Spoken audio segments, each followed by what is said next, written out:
Man, I am on air this evening, and I have things that are going on with things that involve stuff, and let's get it, let's get swinging, shall we? I have a full bottle of rum waiting for me to drink, and I will just go ahead and let people know that we can uh, trickle in to a trickle in to the live stream, if you know what I'm saying.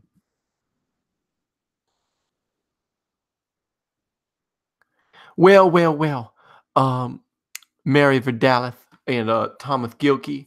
Uh, if you check KOTOR, you both have some welcoming. You will have a thing that will tell you to come here and stuff. Okay, I'm just saying. Oh, Lord, me not, woman. My sandwich ain't been made yet. I don't know. I'm just having a good time, okay? It's been a very long week. Okay? It's been a very long week. Thomas, you too. Come on, man. It's been a very long week.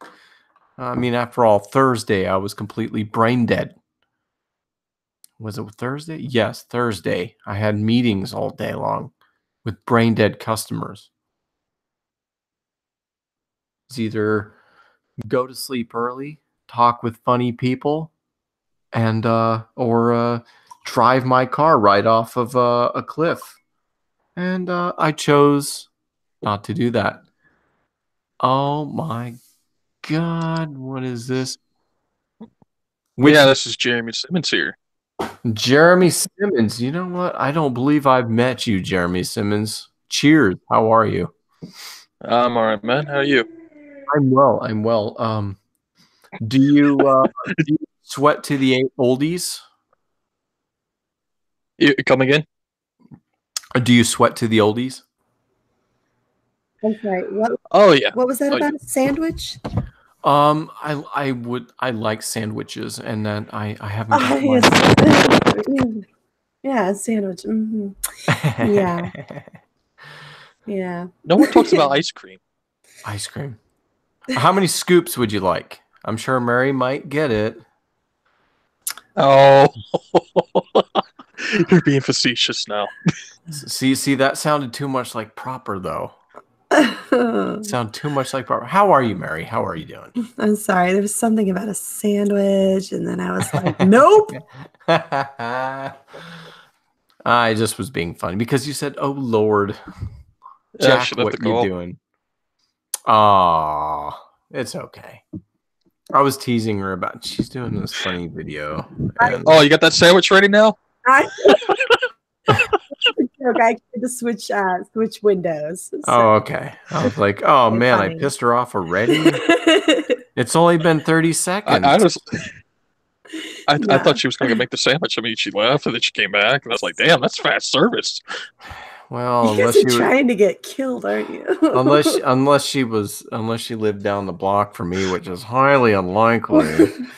I don't really think I'd be getting that sandwich anytime in the next 5 to 10 business days.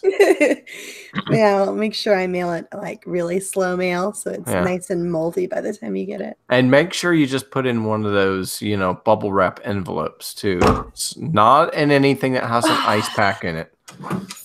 I wasn't going to do this. I haven't even been drinking, but that's cool. Oh, I heard that. Well, I would get the 45. Oh boy, she's pulling out the war campaign tricks. No, it's not war campaign. That's all me. Well, let's see here. What do I have in my office to choose from? Oh yeah, I do. I have the Weenie 38 special. I do have. I have the K-bar. I have the compound bow. And then I have my other shiv that I have up. Yeah, never mind. I have a 9mm 6R. Nice. Yeah. I plead the fifth. Well, it's not a 45. Hey, wait. The bald dudes. Which bald guy is it? It's probably Jay. Hey, It says, "Hey guys, can't stay, but wanted to come show some love. Have a great night. You have a great night too." That could also be pronounced lube. Ooh. Well, show some, but there would be share or show for that sort of thing. Yeah, fair enough. Yeah, I don't know. Well, you have a good night. I think it's probably Jay. Does he run that one usually? Yeah, Jay. Okay, cool. I get the bald guys mixed up because they're both bald and they look the same. Yeah. You know? Bald people all look the same. I don't know. They may have to have some sort of support group for bald people because racist, Jack. it's not racist. It's discriminatory against bald people. So, if I was to put Patrick Stewart and Jason Statham next to each other, would you be able to tell the difference? Nope, not at all. What about Patrick Stewart and The Rock? Nope, not at all. They're bald. No hair. You uncultured swine. I am very uncultured. I am a pirate. I'm a Marine. What can I say? Ugh, I'm so tired right now. You guys wore me the heck out last night, man. Oh, really? And that was an early night for you. I ducked out of there quite early for what I've been involved with. I mean, that John Talks 8-hour marathon of John Talks falling asleep with you guys. I'll be right back. Sorry. Hey. So, Jeremy Simmons, how are you? I'm all right, man. I'm doing good. You know, I just wanted to see what's all the hoopla about. What's everybody talking about? Well, you know, what's the good stuff? Well, you know, what's the good stuff with you? Oh man, I was editing videos last night for my channel, so I kind of got 2 of them up finally. Thank God. That's cool. Yeah. I was actually trying to do some of that this afternoon, but I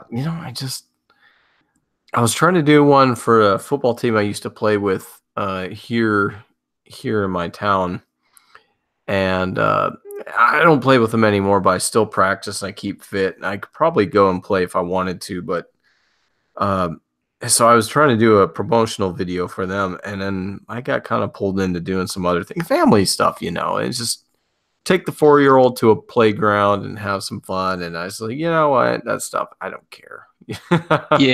I love those guys, but I don't. You give somebody an inch, they take a mile. Then yeah, exactly. Well, it's actually not even that. It's actually nobody asked me to do that. I was just going to do it just to be cool, just to be nice. Post it up on Twitter, and add them onto it, and just to give them a little bit of promo and say, hey guys, and then anybody that might be in the area, hey, go check it out. Right. But I just didn't really. I hate to say it, but I didn't care enough. There's a point in your life when your 4-year-old son takes a higher precedence over some douchebags you played football with. Yeah. Family matters always. Like, seriously. It really does. It's just like if someone was to ask you, hey, like, are you gonna take your son to the hospital, make sure he's okay because he's sick, or are you gonna come to your job? Like, which one's more important to you at the end of the day? Well, more times than not lately, in the last. Hey, Thomas, how you doing, buddy? I'm well. How are you, sir? I am well. I'm hitting rum. Formal. I'm hitting the rum. Formal. That was really formal. I'm well. How are you, sir? Well, you know what? I said in the group chat that I was gonna listen and I wasn't gonna come in, but then all of a sudden Jack sends me an invite, so I said in the video chat. I had said in the very beginning, I was like, you guys can, more than welcome to come in. No, I know that. Then I said oh God. Oh boy, it's proper. Oh no. I always like to have proper around.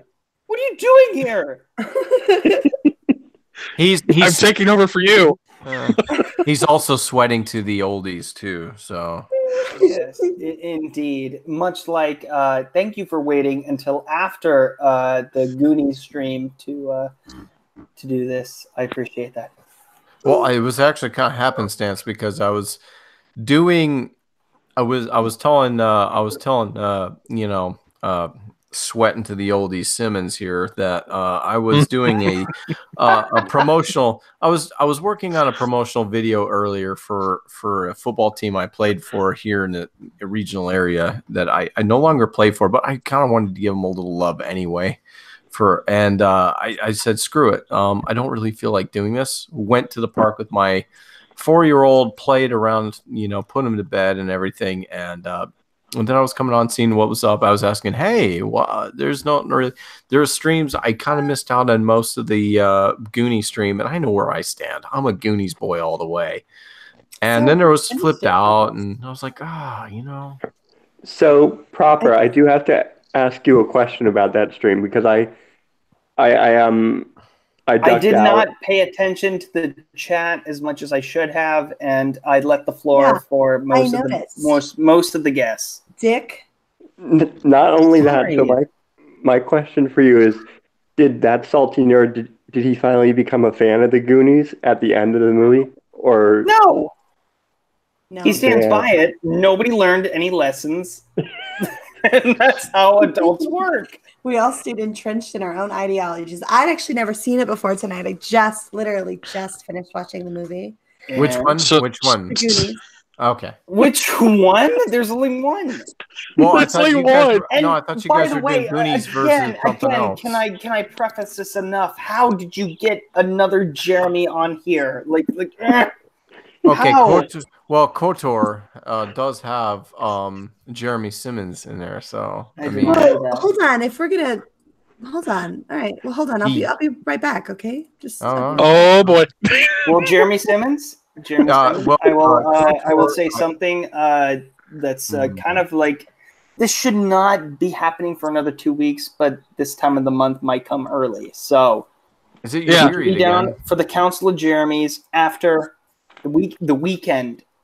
The weekend. I see what you did there, Mary. Hey, it's become a Council of Jeremys. The Jeremys have outnumbered everybody else. Why not? Great. But anyways, I was thinking of having a Council of Jeremys next Saturday, a week before the time of the month is due. Stop that. Think? I am so offended. You're nasty. So, are you going to rub blood minstrel all over your face, Proper Jeremy? What? Yes. I am willing. I'm willing to accept this. What? It's okay. What? Oh, you haven't seen that? Yeah, there was some crazy chick on Twitter who made it seem made it like a trend to rub minstrel stuff all over her face. What? No. So look it up. Oh, that is a real thing. I'm looking that up. So looking that up. Why would I want to see that? Look, I was promised a philosophical and poop culture disco. Well, here's something philosophical to bring to you from the chat. That Star Woke Inc. Nico wants to bring us to our attention about the Wookiee Jeremy that has joined us. Oh my god! Wookiee Jeremy? Show me your Wookiee. Show me your Wookiee. Hey, Star Woke. Voluptuous Jeremy, can you go? Hold on, I got your Wookiee Jeremy. Give me just a second. I'm just gonna clear my throat. Oh my god. Speak. Oh god. Don't interrupt the whammy. Okay, Proper. I wasn't talking to you. All right. I got it. I got Let the Wookiee concentrate. All right, I'm ready. Okay.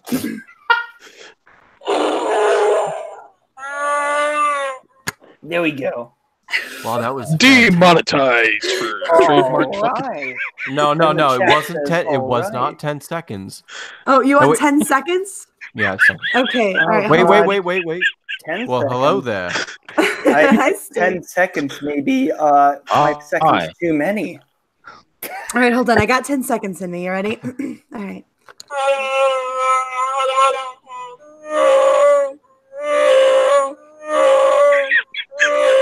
We're really gonna do 10 seconds. Well, I'm not monetized yet, so it really doesn't bother me too much, does it? No, it just gets them to put a copyright claim, so when people watch this, Disney gets paid. Oh, I saw you. Then everybody could actually call me a shill, right? Yeah. Yeah. Cool. Then I'd be like, yeah. Well, you already are owned by Disney, Captain Jack. I mean, come on. That's true. Yeah. Well, you're already owned by Geeks and Gamers, and I'm not one to talk. So, there's now 3 of us that have the same face. Isn't it great? Is it great? Well, I can fix that. Hang on, I'll be right back.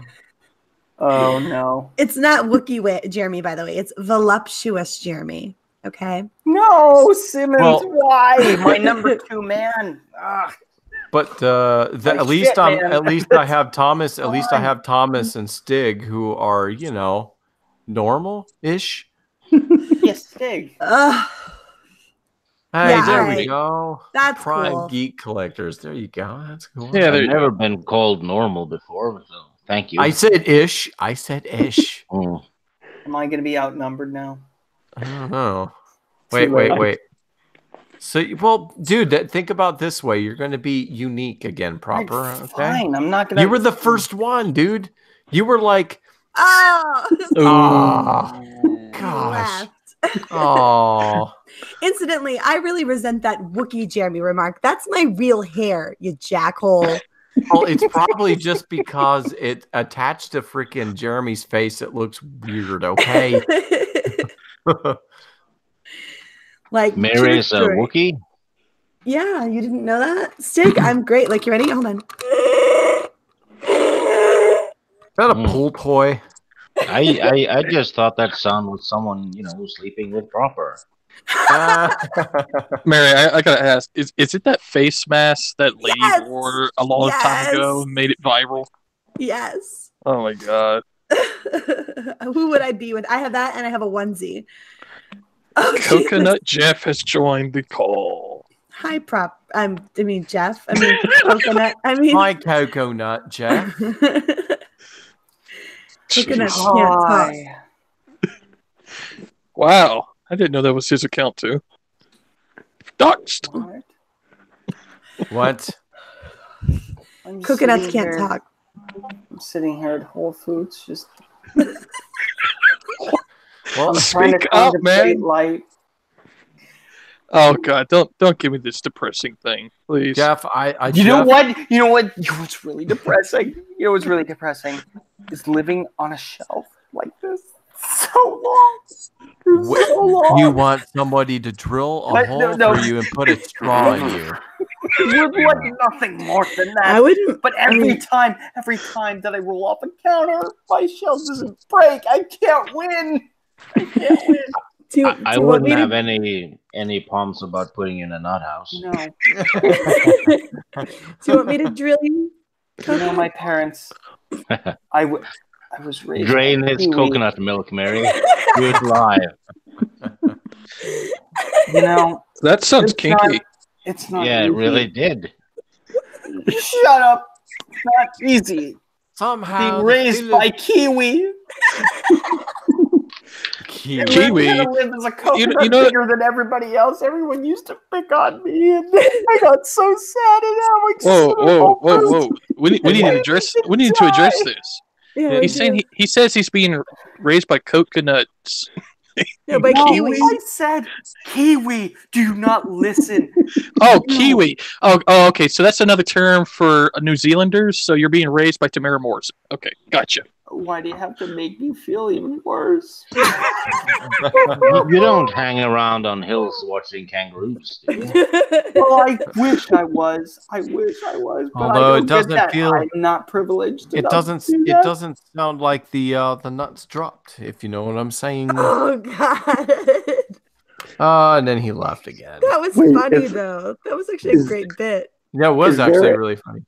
Is there a disappearing Proper account? No. No. He's just a magical being. I don't actually think he's real. I think Proper Jeremy lives in all of our imaginations. Kind of like the Tooth Fairy. I think he makes other accounts, because you notice that the other accounts that come up underneath only his name, like Appendix Jeremy, don't join chat parties. It is to hold people accountable, I think. I might think he actually owns a good 100 or 150 of the fake Jeremy accounts by himself. No, don't say that. That's Ah, Well, he's not here to defend himself, so we should. I mean, we could That's speculate. exactly why you shouldn't say it, because he's not here to defend himself, you cowards. But Well, he Grow will come some on balls. and defend I'm taking a himself. book. I'm taking a page out of Nick Ricicata. Yeah. We're speculating here, people. These are not Yeah. facts. No, But no. guys, let's keep in mind we have to respect the women. We are. There's one in the chat, so we're Ooh. diverse now. Yes, indeed. Yes, indeed. Guys, not only supply the Whammon card, I also supply the buy card. Oh, So hey. you're super inclusive. Very. You know what? Maybe the bicycle? Ah. Well, you see, Oh my god. well, you see on the Jack Sparrow channel, I am a very inclusive and diverse person, and I think that everybody should be allowed to be on the Jack Sparrow channel. By the way, your sandwich is ready. Thank you very much. I appreciate that. I tip my hat to you, ma'am. Mm-hmm. It's Oh, ma'am. Mary. That sounded like a Jack Sparrow who's been looking at a man's ass too long. Yeah. or a man's nuts. Look, I was promised a philosophical and poop cultured Well, disco. I intended to start this up with a philosophical conversation Why about. is it always poop when I come on? Well, see. Now, Stig. Now, I was gonna say pop culture, but I was like, you know what? The only way that I can lure Stig onto this freaking stream is if I put in poop culture instead of pop culture as kind of okay, this is where the philosophical stuff comes in. Sounds to me like you this just is made where- a spelling error, and now you're trying to cover your no. tracks. No, not at A all. spilling error? I haven't even been drinking tonight. I just have a killer hangover. So. Do you know the best cure for a hangover? Pedialyte. Yeah. No, Have a you poop. drink some more. I've done that. I just am in no mood to have another one tomorrow. Okay, so just so Speaking you of know. drinking some more, look what you did to me. Oh, What I you see. did I to saw a carton and I expected to see soy milk, but I did not. It's coconut milk instead. Mary, can I ask a question? Sure. Can someone please explain to me where there's a tit on a coconut to become milk? I think it's coconut water, technically. Yeah, I thought so Maybe. too. No, Well, at least- I wish it was water. I love Probably how from, you probably from a stripper Every named Coco. single I glass. love how you fielded Straight that away. question to the only woman on the panel, you sexist. Well, at least nobody said doodle. Bazinga! Yeah. Swing. Don't doodle the milk out of his coconuts. Mary ran off. So much I attention to that. I could not. And with if I you had guys. any more energy, I would say F you, but no. But Mr. So Coconut Milk, you are missing a Y in your name. How did that happen? You only have SO. You don't have SOY up there. How? Ooh. How? You're not even full He's got you soy. on that. What? You're not even quasi soy. What? Yeah. Kidding me right now? Just You're soy delicious, Wait, but wait, only wait. so No, delicious. guys, no.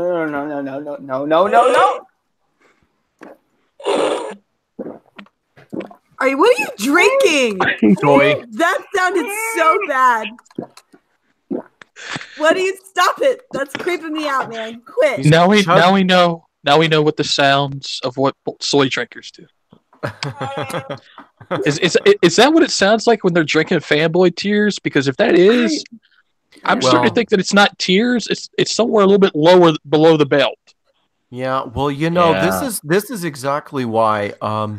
See, John talks like he says that he drinks the soy tears, that brings him joy, and I say, you know what? I had to give up the soy tears because they're Yeah. too contaminated with soy. Well, And they've I got a lot of noticed that I was calories. starting, like I was starting to yeah. get man boobs, and I was like, you know what? I can't have man boobs. I have high T and I want to be a man, damn it. The soy sorry, tears. how you guys doing? Hi, how you doing, Proper? Where you been, man? Haven't seen you. I was You dropped just out. drinking my soy milk. Hold on. Hold on. Okay. Did it talk to you? Because it did to us. Yeah, the whole carton talked to us. It was creepy. What are you Shut doing? What are you doing right now? He's swallowing his mic. He's preparing. Getting ready for fellatio. So, instead of soy, it wasn't that funny, Proper. No, but he's making me laugh now. Shit. You can get soy tears from the one-eyed trouser snake, I hear. It's the timing. Timing matters. So one-eyed trouser snake. I think it's referred to as jizz stig, is what they call it. It's jizz. This is a fun word. It's the one-eyed trouser snake gives. Speaking of jizz, I got to get going. Goodbye. Hey, not wow! After all that, No, I'm just kidding. Is that all you're good for? Is popping in, trolling everyone, and then leaving? I happen to like Proper. I like having him around. He's cool. Mary, he's got to go on his other account. It's ASMR Jeremy. You know, it's like really soft-spoken words. Kind of anticlimactic to run off after there's jizz, though. I just want to let you know that I'm just going to be sticking around for a little while. I'm going to pop out for a second, and then I'm going to leave real quick. I'm going to come back as a different person, and then I'm going to come back as another person. Hey. And then when I come back, I'm going to be myself again. I'm going to be like, guys, I didn't do anything. What are you even talking about? I'm like, I hate you.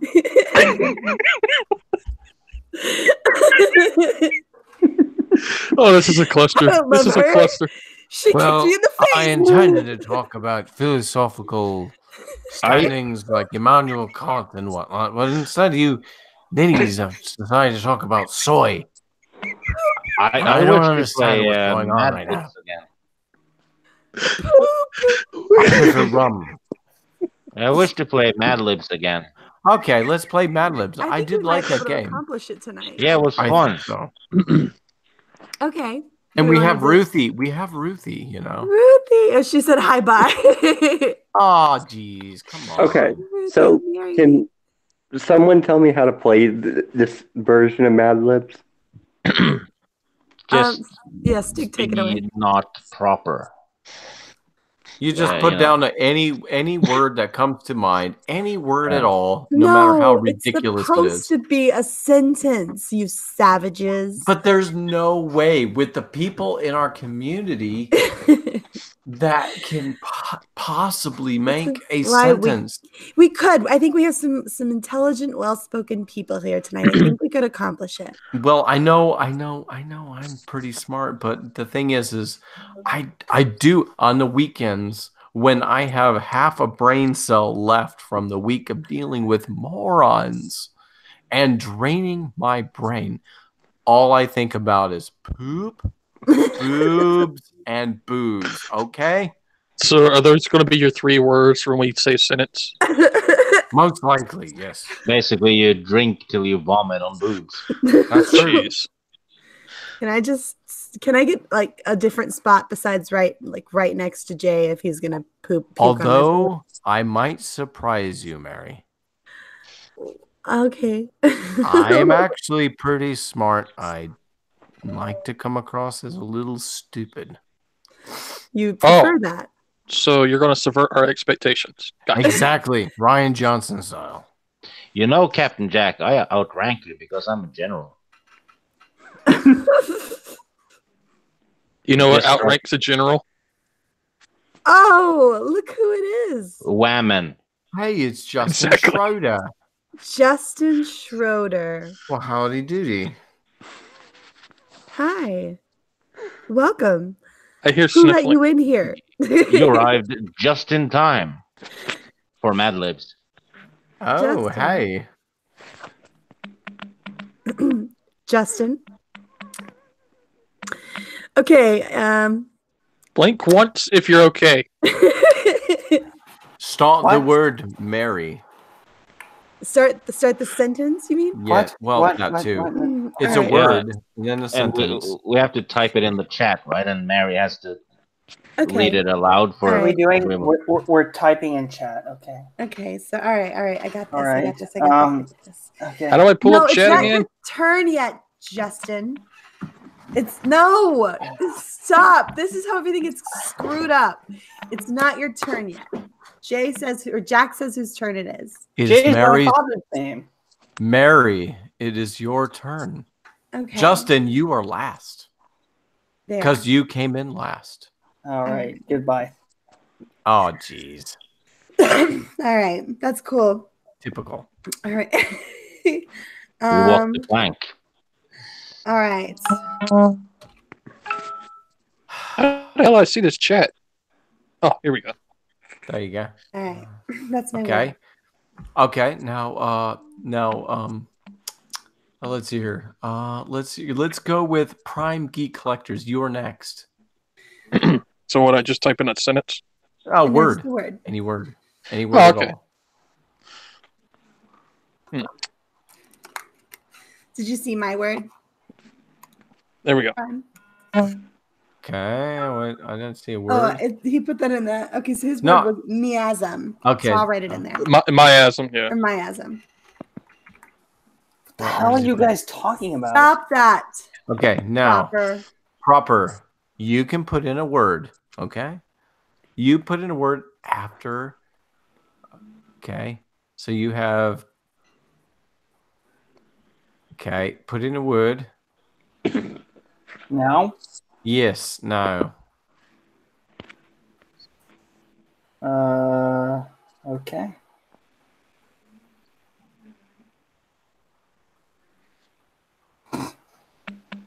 Uh-huh. Okay. Thomas, would you like to put in a word? Yeah, I would. This isn't a sentence. I didn't get anything on my chat.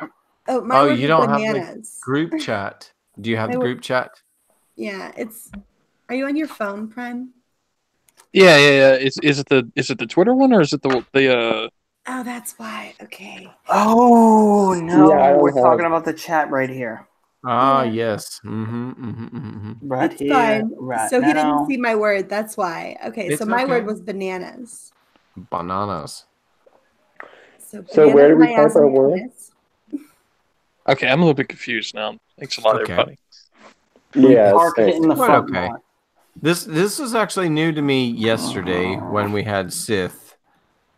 This is not that hard of a concept, to be honest. No, We're just supposed to make a sentence. It's Yeah, really just- not. Put in a word each, and that's it, really. Yes. Uh-huh.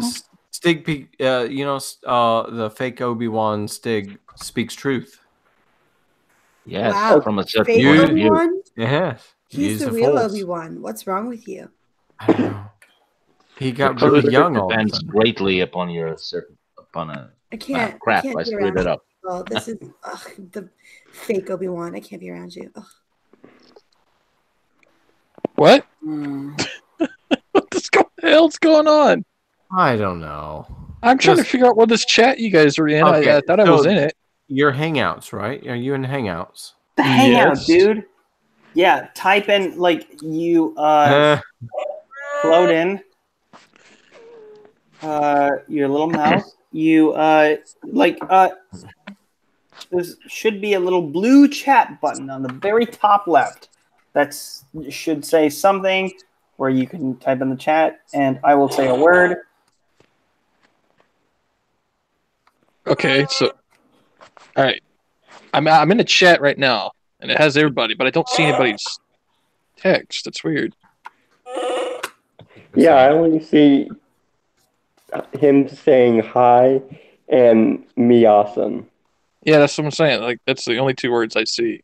So you don't see a group chat up in top. Okay, well, okay. That's interesting. Good grief, proper. Help the man out, proper. You're the tech savvy one of all of us. Oh, I'm tech savvy as hell, but this is a little odd to me. Like, you guys got another group chat up that I wasn't in? Hangouts. It's Hangouts. Do you, exactly. do you not see it? The little thing that's supposed to be haloing over me, like halo shit. There we go. Oh boy. Hover your mouse on Google Hangouts. I'm not on my mouse. I'm on my phone. That's the problem. Oh, In that's here. a whole different ball game. All right, well, just DM me the word. Okay. That's the best way we're gonna do this. I hate phones. Me too. So I take it Thomas is on his phone too because he saw my message. Yeah, exactly. I'm on my phone too. See, Thomas has got a leg up on you, sir. Hey guys, I just left for a minute and I thought things through and I'm like, okay, it's cool. Hi, Who let Cartman Mary. in here? Thanks, I don't know. thanks, Mary. Yeah. Just I thought things over and I don't want to fight you guys. You respect my authority. You wouldn't win. I have the high ground. I have the side ground, man. Fiddly D. Fiddle dee dee. Okay, so do we got a word? It Tra la was. la and fiddly So are we dee. starting Why, over? wouldn't it be better just create a group chat on Twitter? That way everybody knows they can go to it. Well, Why don't we That's- just say the words? just say Yeah, the bloody yeah. words. Yeah, okay, that's even better. That's better. Okay. All right. So we're starting over? Yeah, pretty much. let's just start I over. guess so. Let's All right. start over, okay? This is All a right, very proper. Mary, yes. Who goes Mary, first? Mary, just go No, first. no. It's ladies Proper. first, How proper. about we let the imbecile go first? Jeremy Simmons, go. Really? Okay. It's not your stream, you jackhole. Oops. He wasn't there, so. Oh Why wow! did you put Jack Okay. on his own damn stream? Aye. Oh, timeout. Oh, Shots fired. no, not Jack. Not Jack. Jeremy Simmons. I was Aye. trying to diss him, and it went out of proportion. I Oh. apologize. Okay, I so apologize, Jack. Mary is going to go first, okay? And then Proper Jimmy is going to go, and then Geek is going to go. And after that, Stick is going to go, and then Thomas. And then I will go. Savvy? Sammy. Okay. All right. So, Sure. Right.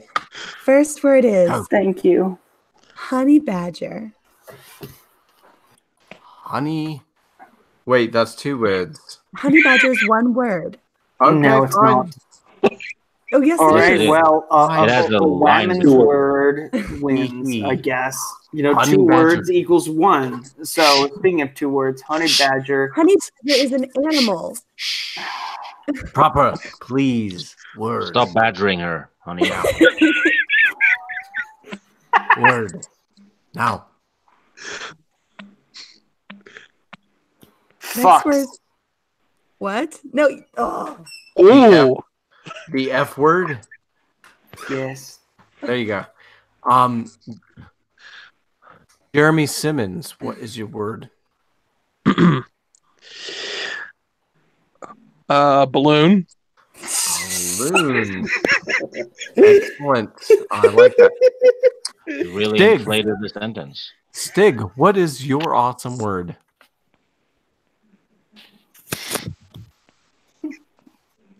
Condom drippings. What? Two words. No. That's a single word. Yeah. I hope so. Honey Okay. badger fucks. Okay, Condom Thomas. balloon Thomas. jerkins. Thomas, what is your word? Boob. Boob.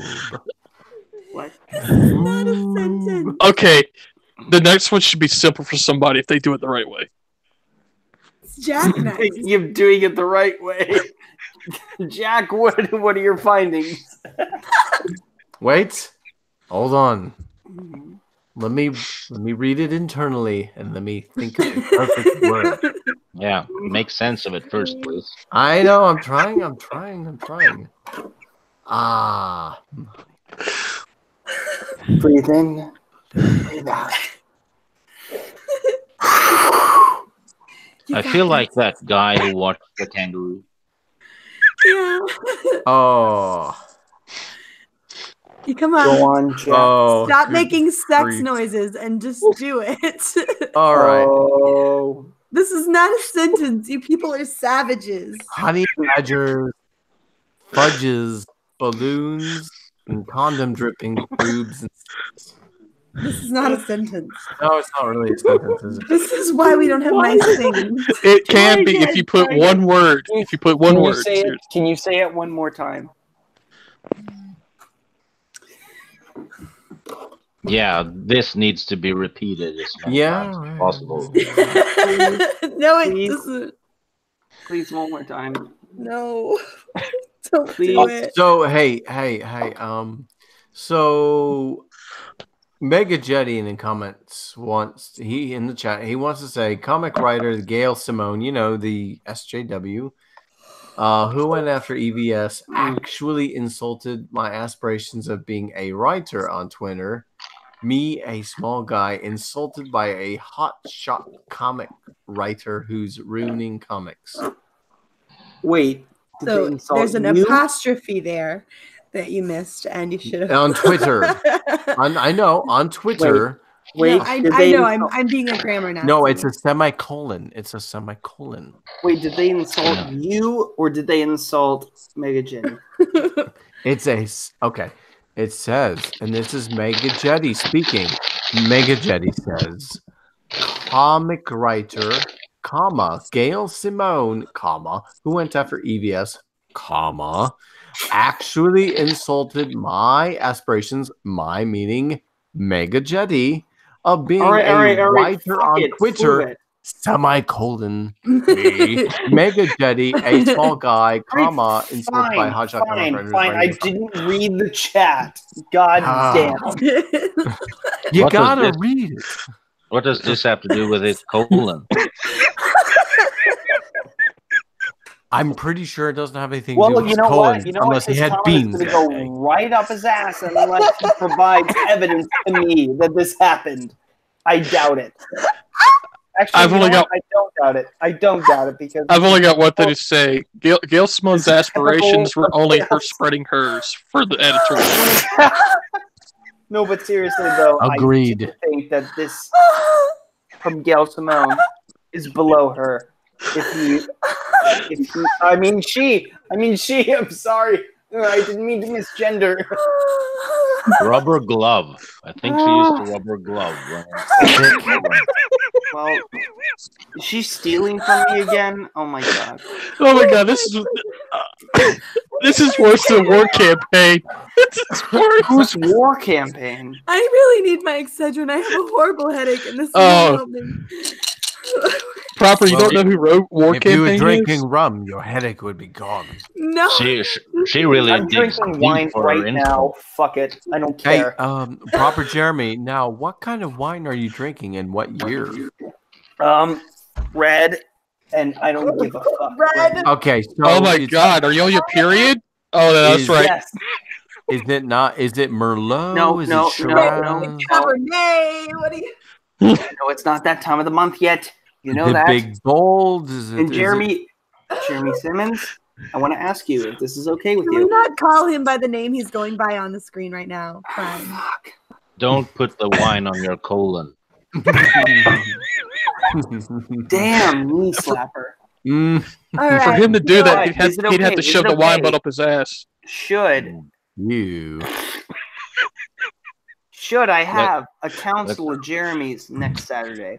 It's a week before it's supposed to be. It'll be early for that time of the month. I really do hope the wine travels well. I think it depends on people's schedule and how big of a full house. It won't be a full house. It'll just be a few people, and it'll be exactly like it'll be the weekend. The opening weekend of Captain Marvel, and I will just that'll do. That'll do. I'm Pig. fine. I'm cool. No, nobody worry about me. I'm fine. Oh boy. Are you okay with that? I didn't just nearly cough up a lung from swallowing water wrong. Oh. We didn't care. You Okay, I'm back. I had a lag. Holy shit. That was quite the mouthful. Okay, Proper, did you hear anything I said? Yes. Okay, all right, good. Yeah, just do it Captain Marvel week. That sounds fine. All right, so next Saturday is cool for you? Yeah, dude, every day of the damn week's fine. Why do you think I'm on? Stop it. May, Let's do it. knock it off. We'll do it live. Fuck it. Hey, you know what's funny? You know what's funny? So you see this? Did anybody see this Captain Mabel on Twitter? Mabel? Okay, all right. Wait, oh boy. Let me hold on. Let me get back to it because share the screen, man. We want evidence. We want proof. Don't talk to me like you're talking to a 4-year-old. Insert jokes here. What? No, Captain Mabel here. Oh, okay. It's a legit Captain Mabel was harassing somebody, and Jeremy was retweeted it and basically saying that, you white men haters are not welcome at the Captain America Marvel cinemas, and that your toxicity will be infectious, and white males. Yeah, and this is like, you know what? I ended up tweeting back. I was like, dude, this sounds too ridiculous to be a real account. I was like, is this a troll account? Yeah. I was like, come on, is this a troll account, or is this like you got blocked, didn't you? No, not yet. Not yet. So if I don't get blocked, it's a troll account because it was too ridiculous. Because here's the thing, there was another tweet after that said something about this is why I am saying these things is like I don't like abusing men. So the clap, like the clap emoji in between every word. Oh yeah, you know what? Like, you know what the worst one was? Oh my god, I can't repeat it. It's so bad. She doesn't like abusing men, but she still gives them the clap. That's good. Cheese doodles. Cheese doodles. Cheese doodles. Clap doodles. Leave my cheese doodle alone. Cheese doodles. Aren't those like those little penal shaped little cheese balls? God, Jeremy, why? Like a mushroom doodle. You know what I like to do with them is I like to open the bag and I like to let them get stale first, and then I like to stick them on the back of my tongue. That sounds bad. And then I take a swig of water and let it melt on the back of my tongue. Okay, tell us more. Is there a link? Is there a link to this on Pornhub? I really want to know. It sounds like it blows. Oh, it does. Yeah, that has to suck. Oh my god. Someone needs to put 18 plus on this video. Well, I gotta say, that would have been a perfect comment for. Has anybody ever heard of Parody J? Okay, so I want you all. This is homework for all of you children. Oh boy, you need to look up He-Man parodies on YouTube. Okay, wasn't the one singing that song enough? No, there's a mock He-Man. He-Man's the hero. No, this is hilarious because it's He-Man. Speaking of that, okay, that is my father. Your daddy is He-Man? Well, he used to be. Now he goes by She-Man. Well, that's unfortunate. At least he has it's very conflicting. He has a Prince Adam apple. I don't know who to call mom or dad anymore. Oh, I'm really sad for you. I don't know what to say. You're not so this explains the split personality disorder. Yeah. Okay. Must run the family. Sometimes I find Proper rather disturbing. I do too, man. He's like a copycat. Like he's even doing car videos now, like Jeremy is. It's like really. Well, he is proper Jeremy, so he has to do proper Jeremy things. He has to do the car videos, but properly, which means he has to do a car video properly in a proper Cadillac or something. I was not in a proper Hyundai Elantra, but thank you very much. A proper Dude, I'll watch. go Oh, on okay. record as a woman and just go ahead and speak for all women right now and let you guys know the duct tape is not attractive. No. I didn't have any duct It's tape. I don't know what not you're talking about. you proper Jeremy. She's talking to the other one, I think. Yeah. All right. Well, it Hey, got to me, so God forbid that I was confused. Okay. Like I wasn't confused enough as is. Are you saying We're you're all confused? confused. Yes. Oh, okay. So check this out. Okay, I'm going to totally segue back into what I was talking about before. Duct tape. Hey, Okay, so check this out. All right, check this out. All right, check this out. We have right here Captain Mabel saying, "Dear white man haters, you're not welcome at Cinemas for Captain Marvel. This movie takes a stand against everything you represent. Don't pollute the audience with your toxicity. I stand in solidarity with every woman who has ever faced abuse." Yeah, Mabel. for me. I have a reply to that. Dear Yeah. Captain Mabel, due to the fact we're not welcome, thanks for making it easy for us not to see the damn movie. Wait, Bye. I have a reply too. Okay. Too. Are you guys ready? Yeah. Okay, hold on. Give me just a second. It's the It's Wookiee sound. Did you fart? Was that the reply of fart? Was that your sibber? No, All man, I it was a heard is- queef. It was a queef. She opened her fly. That's no Like- moon. Hmm. That's no moon. Yeah. That's the Yeah. pit of Carcoon. Or Poon. Wait, here we go. I think I got a good one. Really?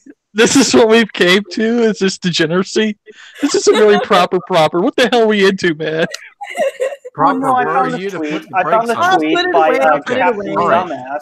So okay, so the other one that I was referring to, the reply, you know, she later says, the replies to this tweet are exactly the reason why I posted it in the first place. Stop abusing women. It's like, really? This is why I think it's a parody account. I feel so abused, guys. It can't I- possibly. I'm getting the urge to actually abuse women just for spite. It's so weird. I'm out. I'm out. I'm out. guys, I can't help it, man. I'm fucking laughing at this shit. Well, at least nobody said doodle. No, he Uh. just said dick tape. Does my underwear smell like chloroform to you? guys, No, but it smells like Pringles. Mm. At least it's not cheese doodles. Car video. Car video. Pringles can. You know what?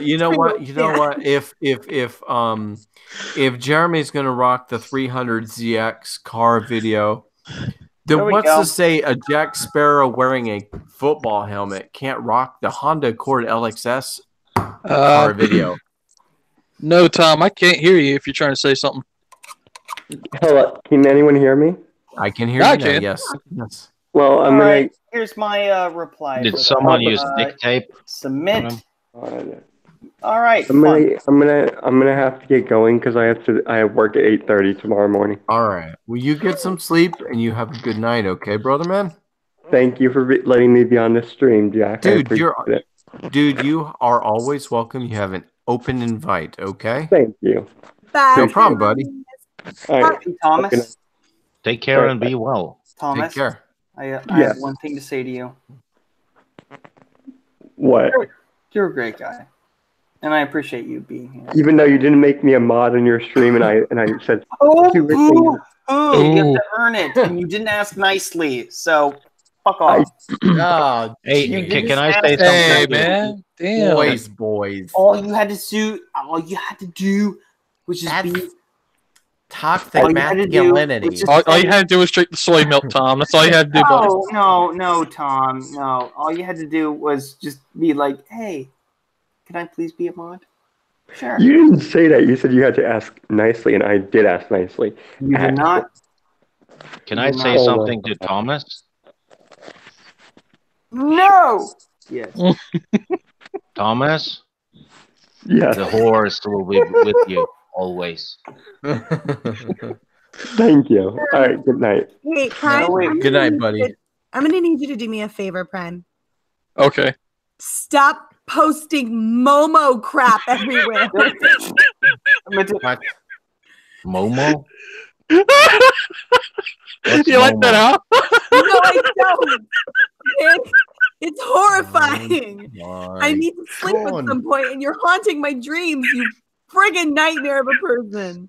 Hey, you want me to show you the other one? It's No! it's John Lennon and Yoko Momo.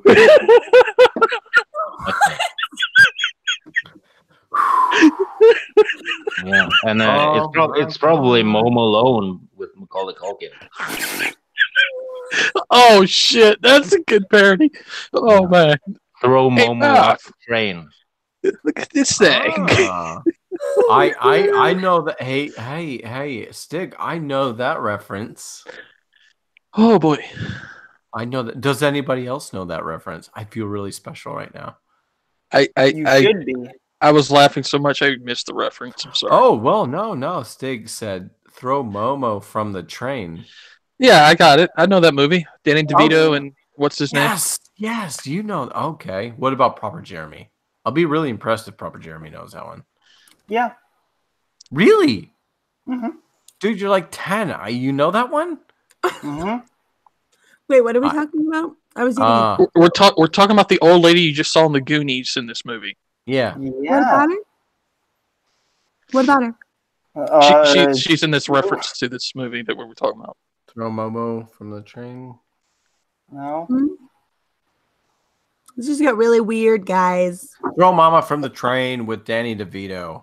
Speaking of weird, Simmons, Yeah, check your I just DMs. replaced Momo with Momo. Okay. Yeah. I'm not sure what Momo means though. No, I don't know either. Brand new word for me there. Dude, it's Big Steve. He's awake. He's alive. He's always awake. Big Been to computer shopping, having a little fun. Except How when you you're doing? asleep. Saw Oh hang out. shit, he's in chat. Oh god. How you doing, bro? I'm pretty good. Okay. It's up Hey, to I you. forget. No. Do you? Hey, I forget. Nice comeback, proper. Hey, I forget. Do you still Speaking of live in? comeback, what's up, guys? Shut up, proper. I forget. Do you still live in Spokane? No, but I might be about to move back to Spokane in a couple weeks. Okay.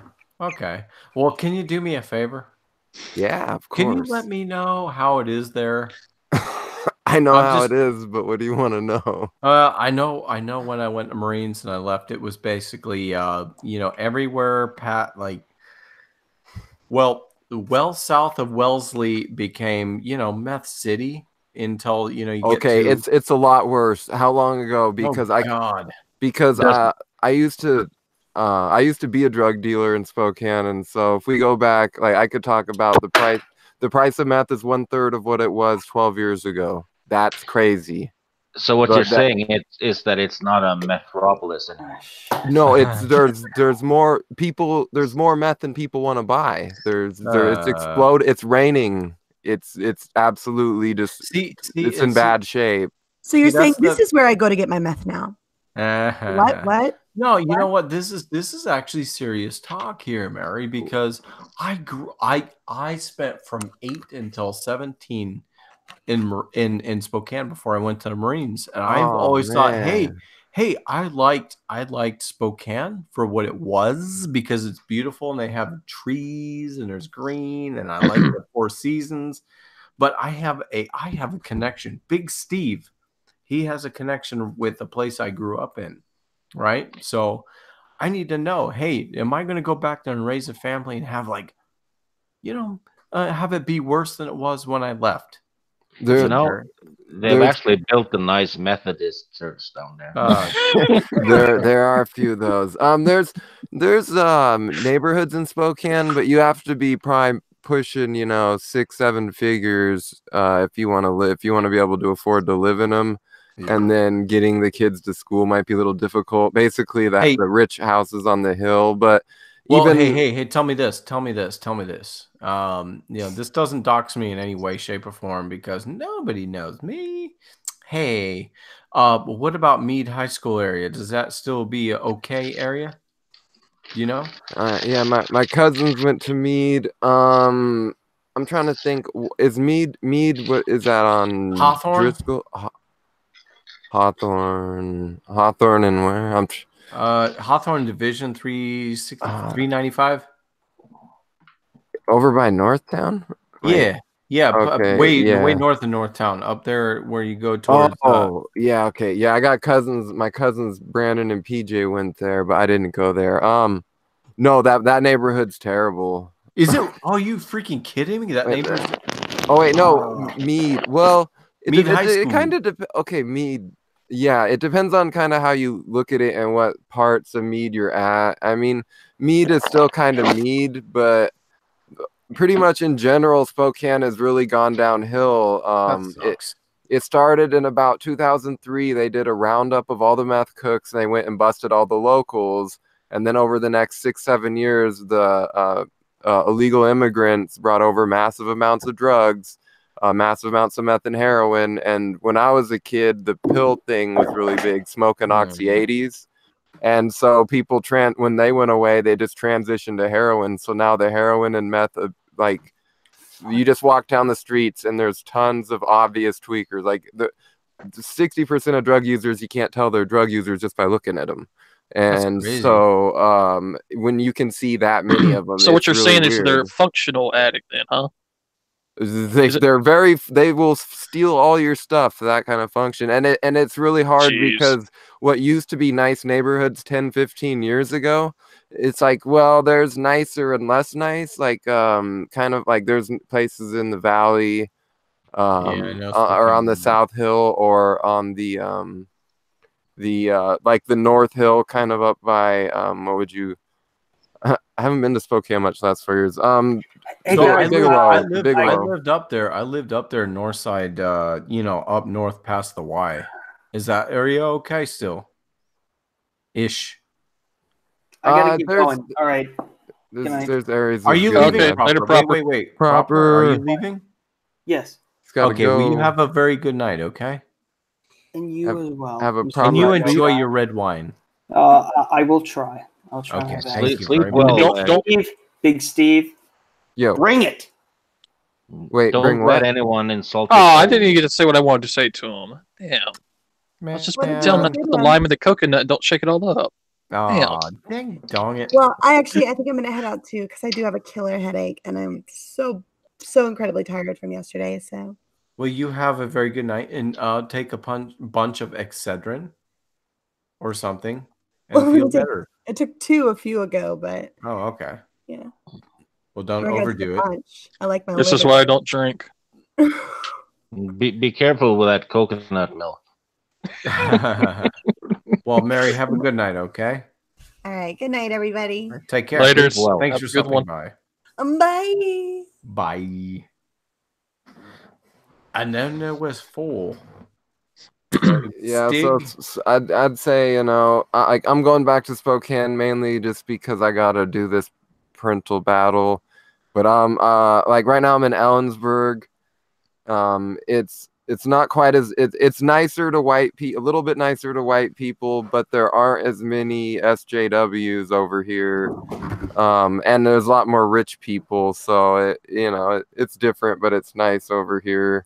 Mm-hmm. But yeah, Spokane, I'd prefer to not be a long-term child raiser because even if you move in a nice area, you got to come out of your neighborhoods here and there, and I don't know. It's just I don't know. There's a few neighborhoods that if I could get nice houses in, they'd probably be all right. But I gotta ask these things just mainly because when I grew up there, how when you're a kid, you have how do I say this? When you are a kid, you are a little ignorant to the big things in life that go around, right? So I graduated high school in 2001. Feel me? And even in 2001, when I graduated, I had learned about the fact that there was this meth thing, and I was like, "What the hell is meth?" And I've heard that it's gotten worse over the years, and in that area down in the where you go down the hill before you go to River Point or whatever, Riverfront Park. Yeah, Riverfront Park, and then you go up the hill, Southside Hill, and that whole area there was apparently, from what I understood, to be a pretty big meth area, and so you're a little bit segregated away from things at some point, but you wonder, well, how far has it spread? Because eventually things spread. Eventually things go all over the place. Yes, one of the big problems. So you as a Spokane person, you'd know that there's a lot of people that are raised by a lot of like their grandparents, like they'll have rich grandparents, or they don't look rich, but their parents are pretty wealthy. And so these kids, they get a lot of just, hey, you want to go snowboarding and all. I don't know, what do rich people do? I didn't do it. They get to go do all that because they got that money, and then they hit 16, 17, 18, and their parents are still just throwing thousands of dollars at them. And so then they jump in the drug game because they see all the money, and they come in fresh, green, and stupid, and they come out twisted drug addicts. And so it made even a lot of the nicer neighborhoods, even though they may appear nice, the people there aren't. And so it's really a weird place. I can actually imagine those areas too, because even though things have changed in Spokane, I mean, like the Skippers at the Y is no longer there, but which was a really good Skippers. They're much better than Long Dong Silvers. But there's some really interesting places around there, and you go to places these dudes at Shadle or Ferris, and you're like, oh my god, yeah, you were probably on meth. Oh man, it's an interesting city. It's a beautiful area, beautiful region, but I don't know if I'd ever actually go back, just knowing what's kind of befallen. Yeah, it's another thing that like. It's really hard to advance in life. Like most people that become successful in life that are from Spokane, they leave Spokane, become successful, then they maybe bring some success back. But rarely do people sit in Spokane. Like I got one of my friends, he's got multiple degrees, machining degree, and he still struggles to find jobs better than 15 an hour. And I just come over here, and I got lists of jobs for 15 an hour plus to choose from. It's just not it's not in good shape, and it's my home city. I got love for it, but I tell it like it is, right.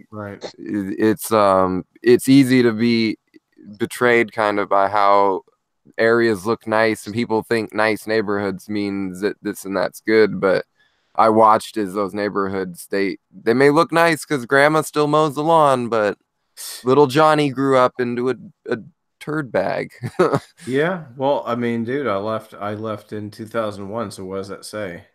Yeah, I ain't been back. That was a very good time to leave. Everything's in the crapper in Spokane for the most part. It's nice to be able to have easy access. All your basic stores are close by, whether you want to go to your Fred Meyer, or I mean not Fred Meyer, Walmart, Winco. Well, you got Fred Meyer. You got the Fred Meyer up there at Hawthorne and Division, so that was nice. Yeah. But anyway, we are neglecting the other people in. I'm sorry, everybody. I don't even know what's going on in here. Well, we got kind of on a segue, but right now we got Stig, who is the pun extraordinaire, and we got he's Simone. Wait, no, I'm sorry. Jeremy Simmons. Sorry, / I like to call myself the Loki of the Jeremys. Well, that works too. I like the Loki of Jeremys. So we got these two fellas, and then we got Dr. Rich Kimball in the chat. He's cool. He's very funny. He also says children are naive to the world and their surroundings. And the mind of a child, as Yoda says, and he's absolutely correct, because I was actually just thinking about the other day, when, because when you're an adult, you think, oh man, paying bills sucks. Buying stuff sucks. And then you think, oh God, I got to buy Christmas presents for my kid, and I got to buy presents for his birthday, and this, that, and the third. And you're like, oh my God, that's what my folks had to go through. They had to deal with all this crap. And, he's right, So what do you guys think about? What do you think about this, Dig? How does it work over there in Norway?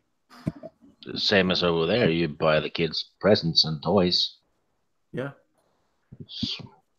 Norway isn't that different from the United States.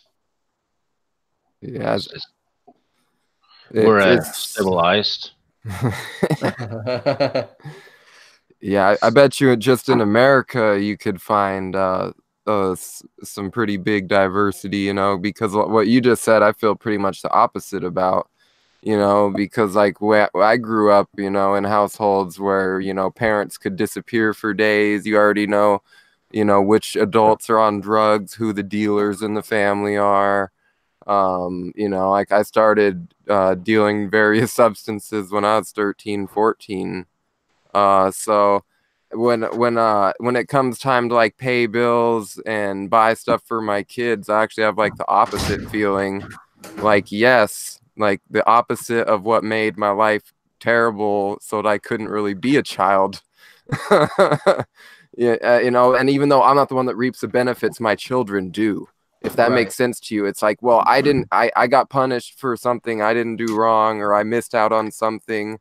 Maybe it's entitled of me to whine about, but either way, it feels really good to do that, what I didn't get for my kids. And I think that's just a diversity of thought thing.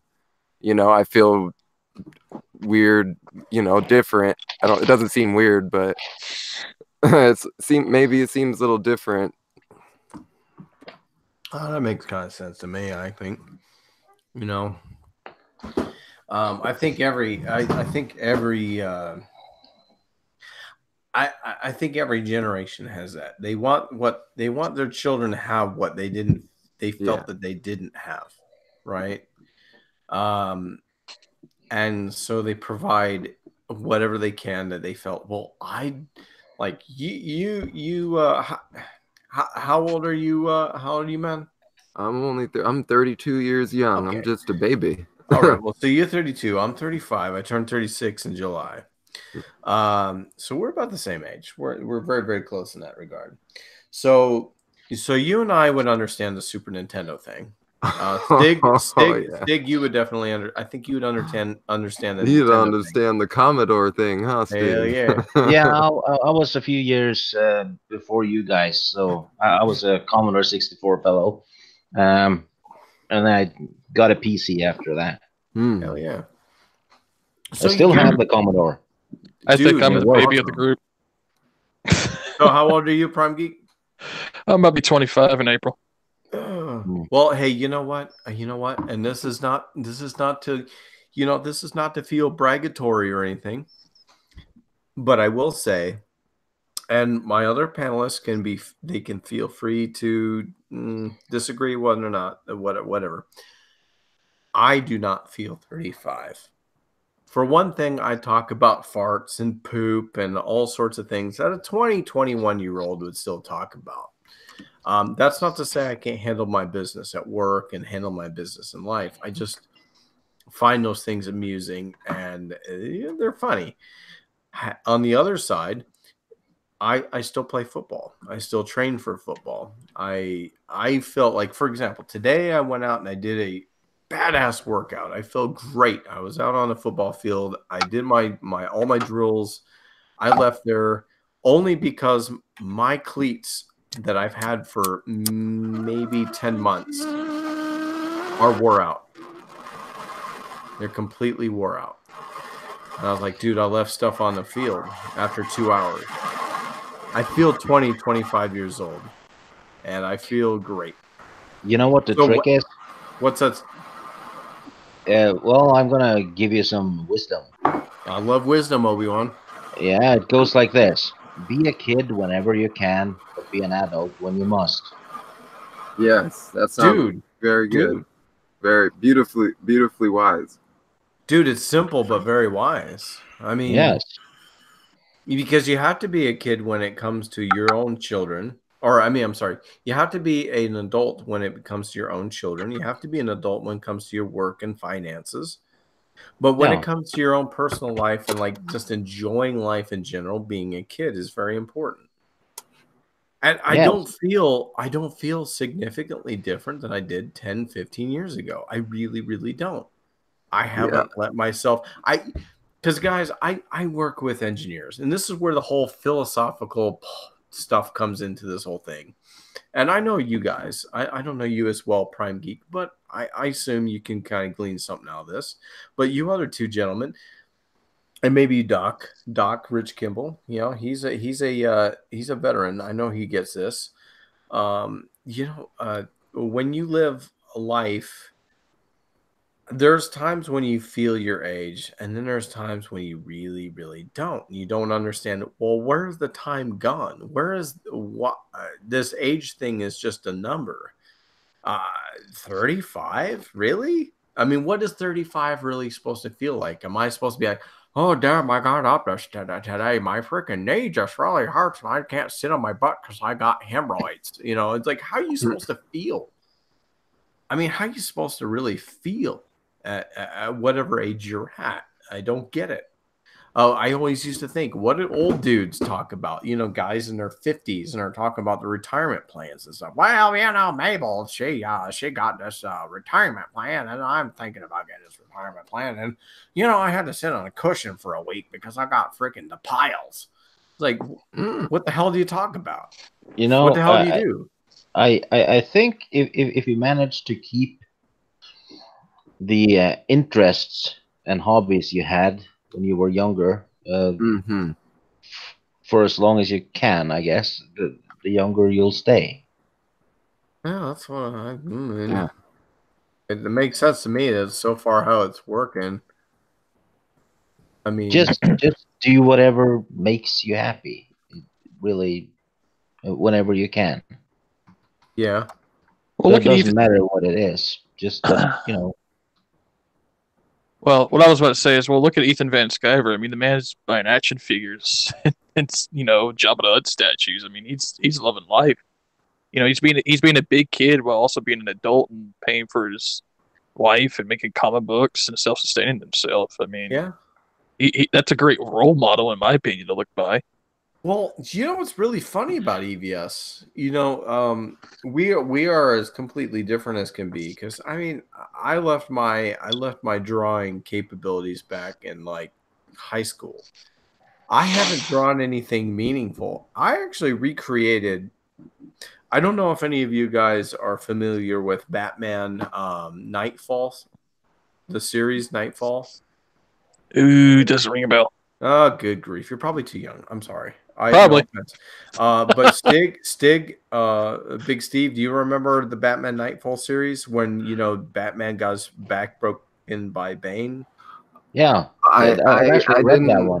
I didn't get to read the run, but I do know the reference. I remember the I can see the cover in my head for it. I didn't get to be the biggest comic book fan growing up because I was broke, and so I had to beg for views. Like, let me borrow a little stack for a week.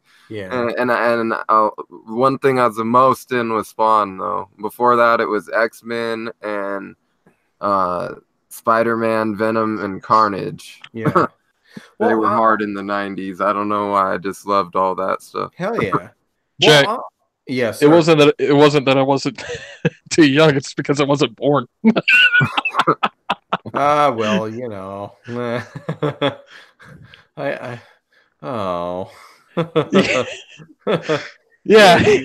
Yeah, you're a little bit young for that stuff. It's okay. I mean, you're again, 25? I forget how old I am. Yeah. I forget how old I am because, like I said, it's like I just got to say 35 feels like nothing. I don't really feel my age because it feels like the things I did, 20 years ago was just yesterday, right?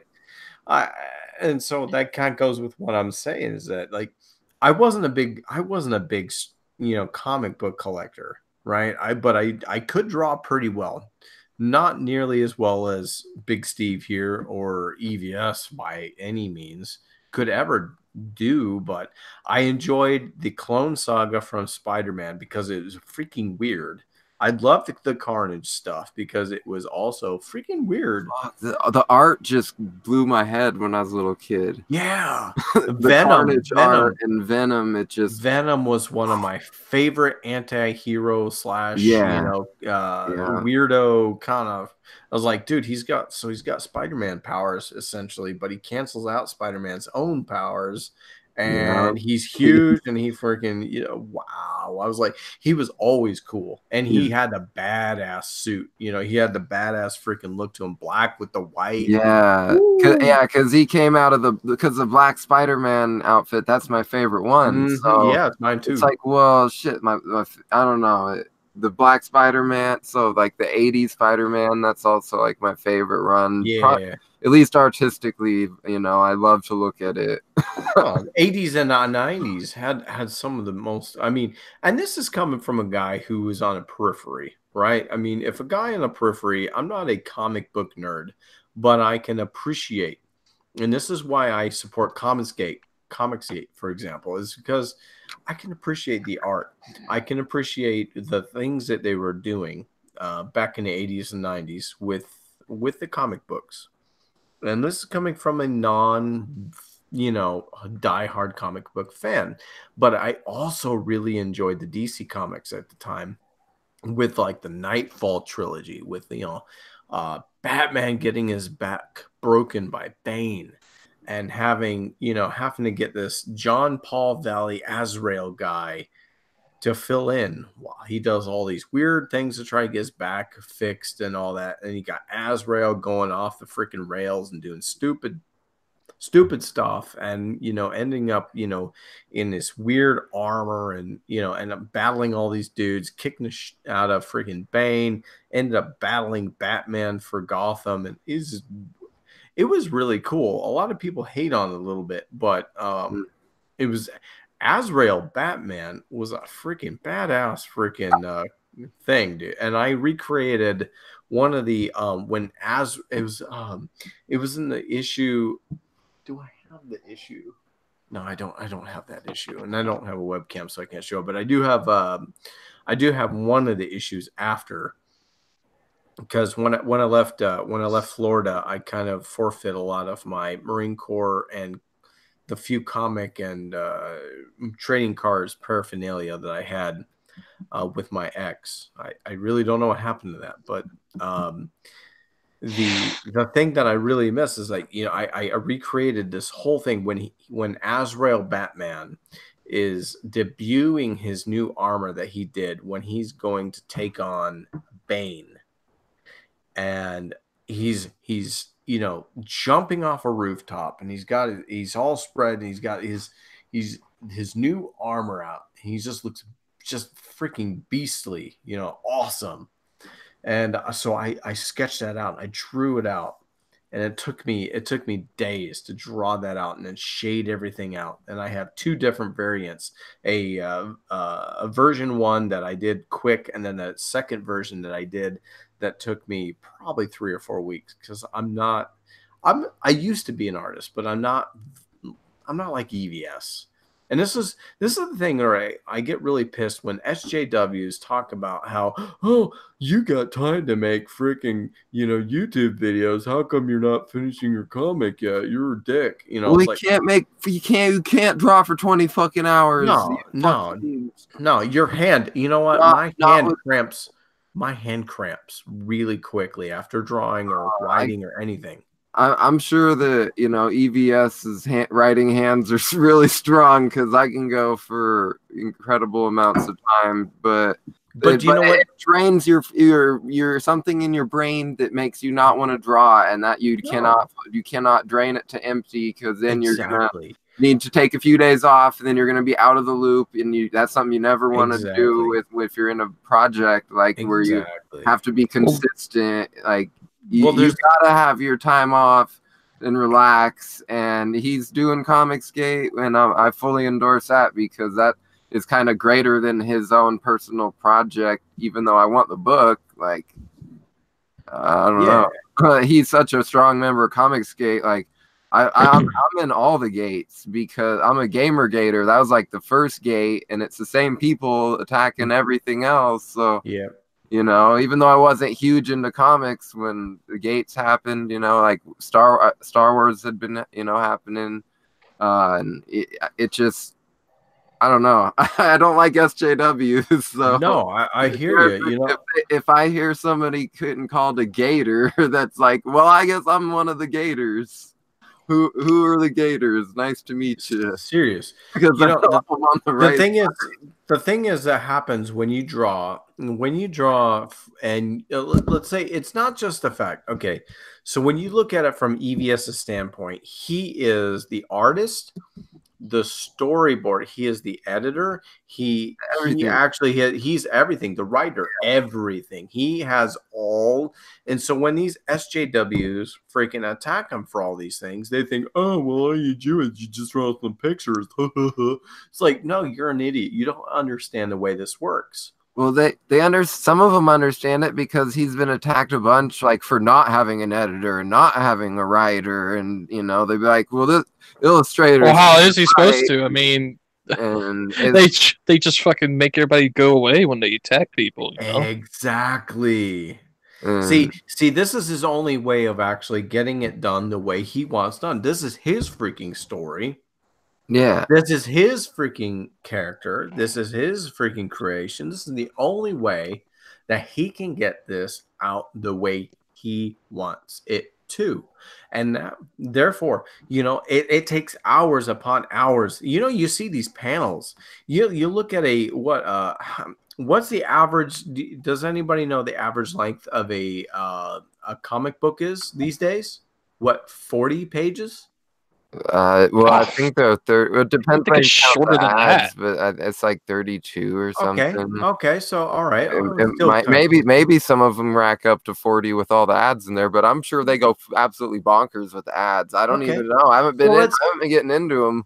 Let's say, well, the thing is the last time I have a couple of Nightfall ones I had to repurchase, and I'm still trying to get all the Nightfall ones because that was my favorite, and I'm not a big comic, but they were like 30 pages, right? I mean, 30, 40 pages, let's just say, give or take.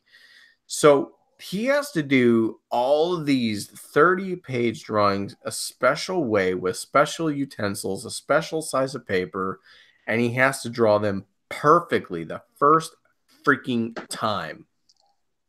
And then the drawing itself has to perfectly match whatever is done in the storyboard, which has already been done, and the writing and the dialogue. I mean, I'm not a dumbass. I understand how these things how these work, which is why I have no respect for SJW that attacks EVS. I have no respect or no tolerance because there is a ton of work. I don't even do this for a freaking living, but I understand the great amount of work that comes to storyboarding. It's like, oh, well, I want Cyberfrog to start out at A. And he's going to have this story that's going to go all the way to Z in this one comic. He's going to have A to Z, this one story. And he has to get there somehow. So he's got B, C, D, E, F, all the way through to Z. But then I have to have dialogue and these different characters he interacts with. And then I have to draw these pictures in a way that, you know, that displays whatever he's doing, that will allow the reader and the viewer to see, oh my God, he's talking to this person. Oh my God, he's kicking this person's ass. Oh my God, he's doing this, that, and the third. There's a ton of work there. And I would be freaking I'd be sick of doing that after 5 or 6 hours. So for him to freaking spend his personal time to do YouTube videos, it's his own damn business. Yeah, that's the way I've looked at all this crap. Anytime I see these twits tweeting these freaking things, I'm like, you're an idiot. Do you not get how this works? Like they're basically feeding us, but EVS has to take time to eat. You know. Hell yeah, hell it's yeah. kind of it's how it is, and most people I feel like in CG have accepted it. You know, like I fully support him. You know, and I do what I can to try to help him out, but he doesn't really need help. He is the helper of. You know, I'm in War Campaign and he helps us. We don't really help him. I mean, obviously we help him, but I would really love to help the dude. But the thing is I think just like any real strong woman, and Prime Geek and Stig, you can freaking back me up on this. Any strong woman, a real strong woman, a real lady, they can help them freaking selves. Oh yeah.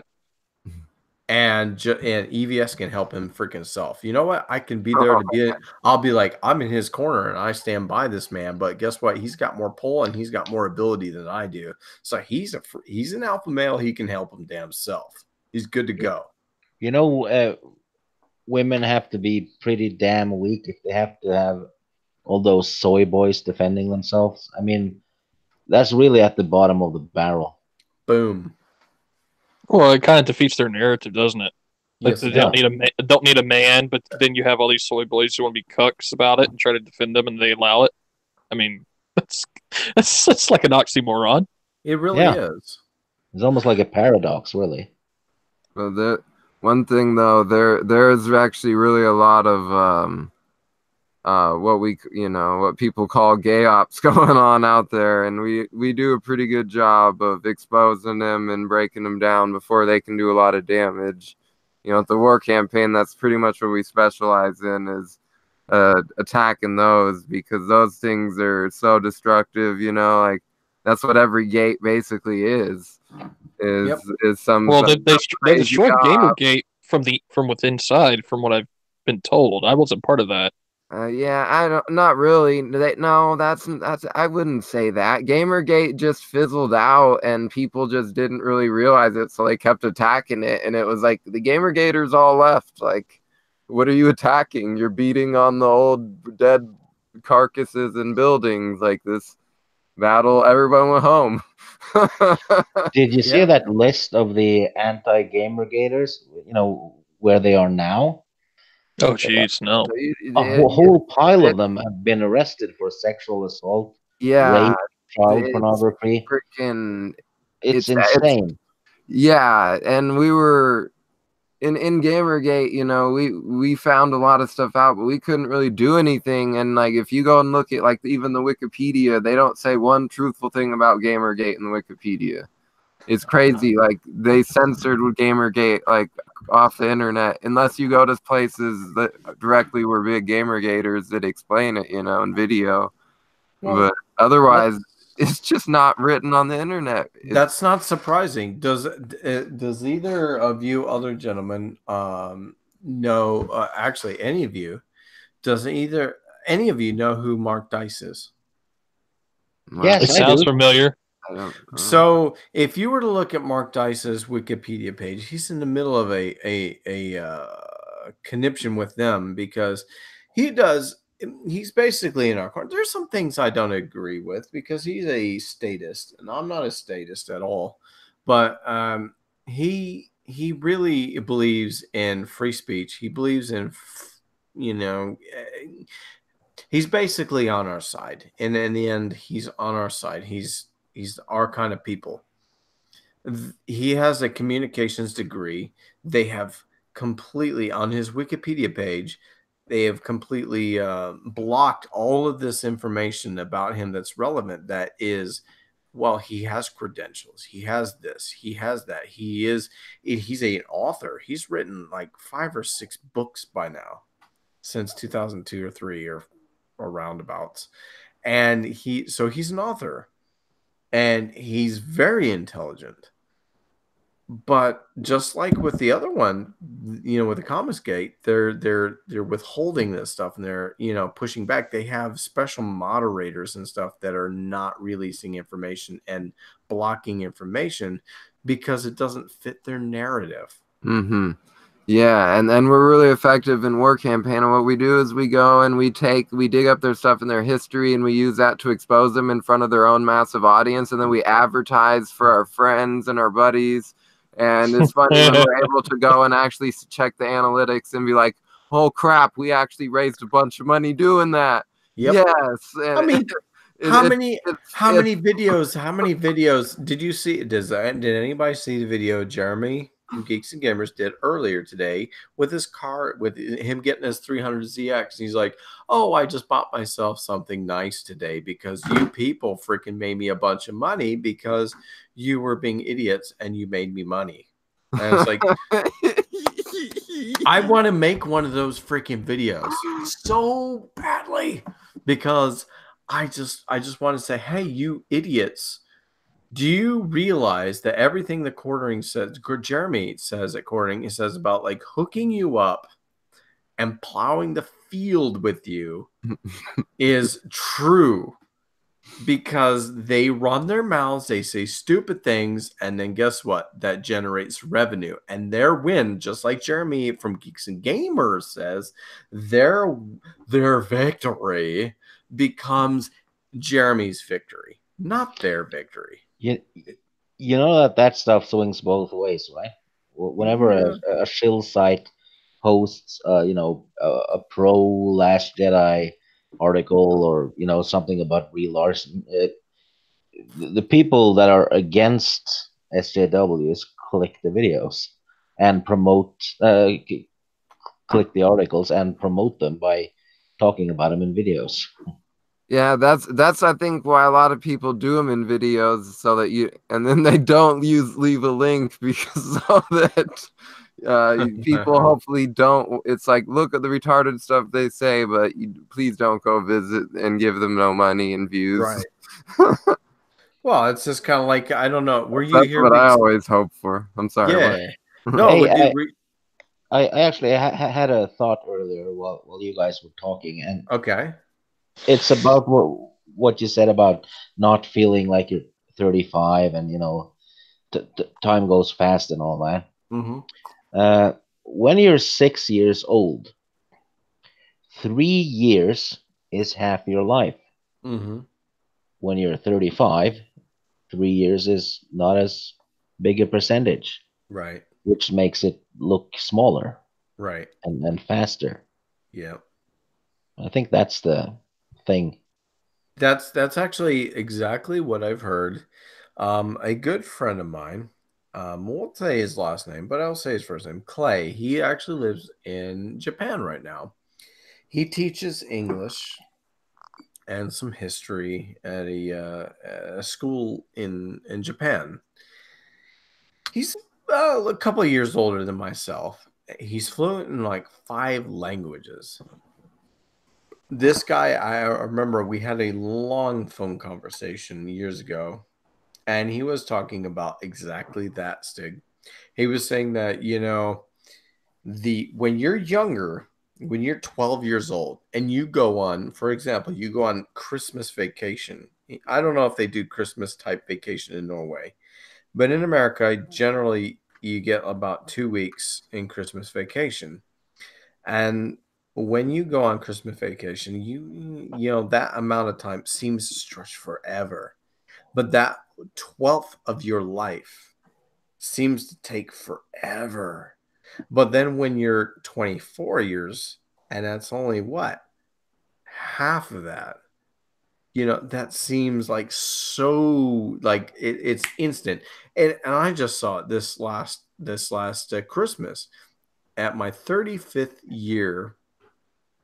And I take almost 2 weeks for my Christmas because I had vacation time with my job.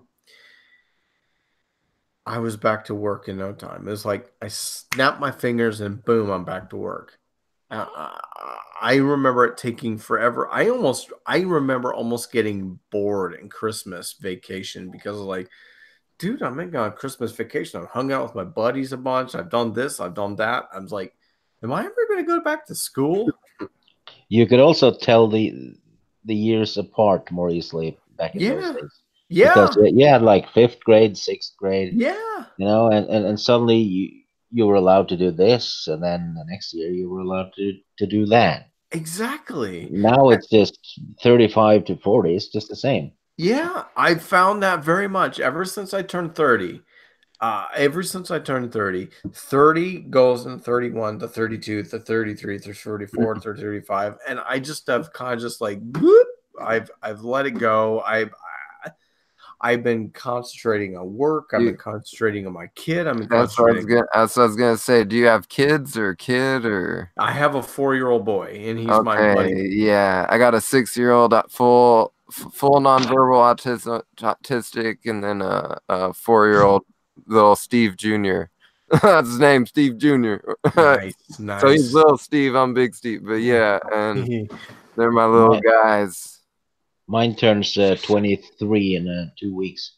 And so now, oh jeez, now I feel fucking young. Yeah, you know, that's all right.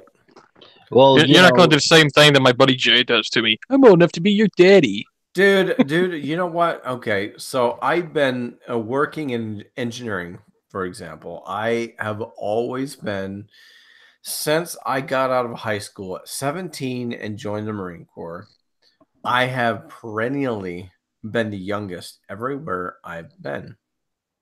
So I completely understand being the youngest. And until this younger moment. Than no, even dude, Stig is older than I am. I'm not the youngest, but I'm not the oldest either. I turned 40 in May, actually.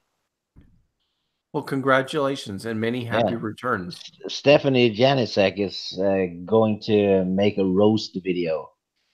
Whoa. I'm scared shitless. I mean, look at her eyes when she goes on a rant. Can I do any am I allowed to do any Stig / Obi-Wan jokes? Of course, as long as you don't mention Sweden. No. What is this place you mentioned, Sweden? I don't know. Yeah, it's like picture England versus Scotland or Ireland. That's like inbred people. Yeah, Sweden is more like marinated in soy. Yeah, but you guys make good guns. I know that for a fact. Yeah, we have some arms factories. My dad used to work for one. The SG-553, I think, is made in Sweden. Dude. You know, if it wasn't for Norway, the Nazis would have won World War II. Oh, yeah. Pretty good for a small country. Oh, it's all that damn snow, man. Yeah. Probably. Kind of fun, though. I mean, the Germans came up here in the 1940s and bombed our infrastructures to shit. And nowadays, German tourists are complaining about holes in our roads. What? I mean, how arrogant can a people be? I mean, first they bomb them, and then they come back a few years later and complain about the holes. Hi. Well, they're the ones who put the holes there. Well, kind of. We have fixed them since then, but still. Yeah. Jeez. Yeah. I mean, he's I mean, come on. It's like it's high arrogance to say, "Hey, we bombed your roads, but you haven't fixed them yet. What the hell's the matter with you people?" Yeah, it's bad for our cars. Yeah. No one likes the Volkswagen. Go back home. Only Volkswagen I like is Bumblebee. Yeah, it's a character that's invented. Mm-hmm. I don't like Volkswagens. My wife actually had a 2000 Volkswagen Jetta, and from the time I met her in 2008 until the time that we got rid of the piece. I don't cuss much on my streams or my channel, but the piece of shit.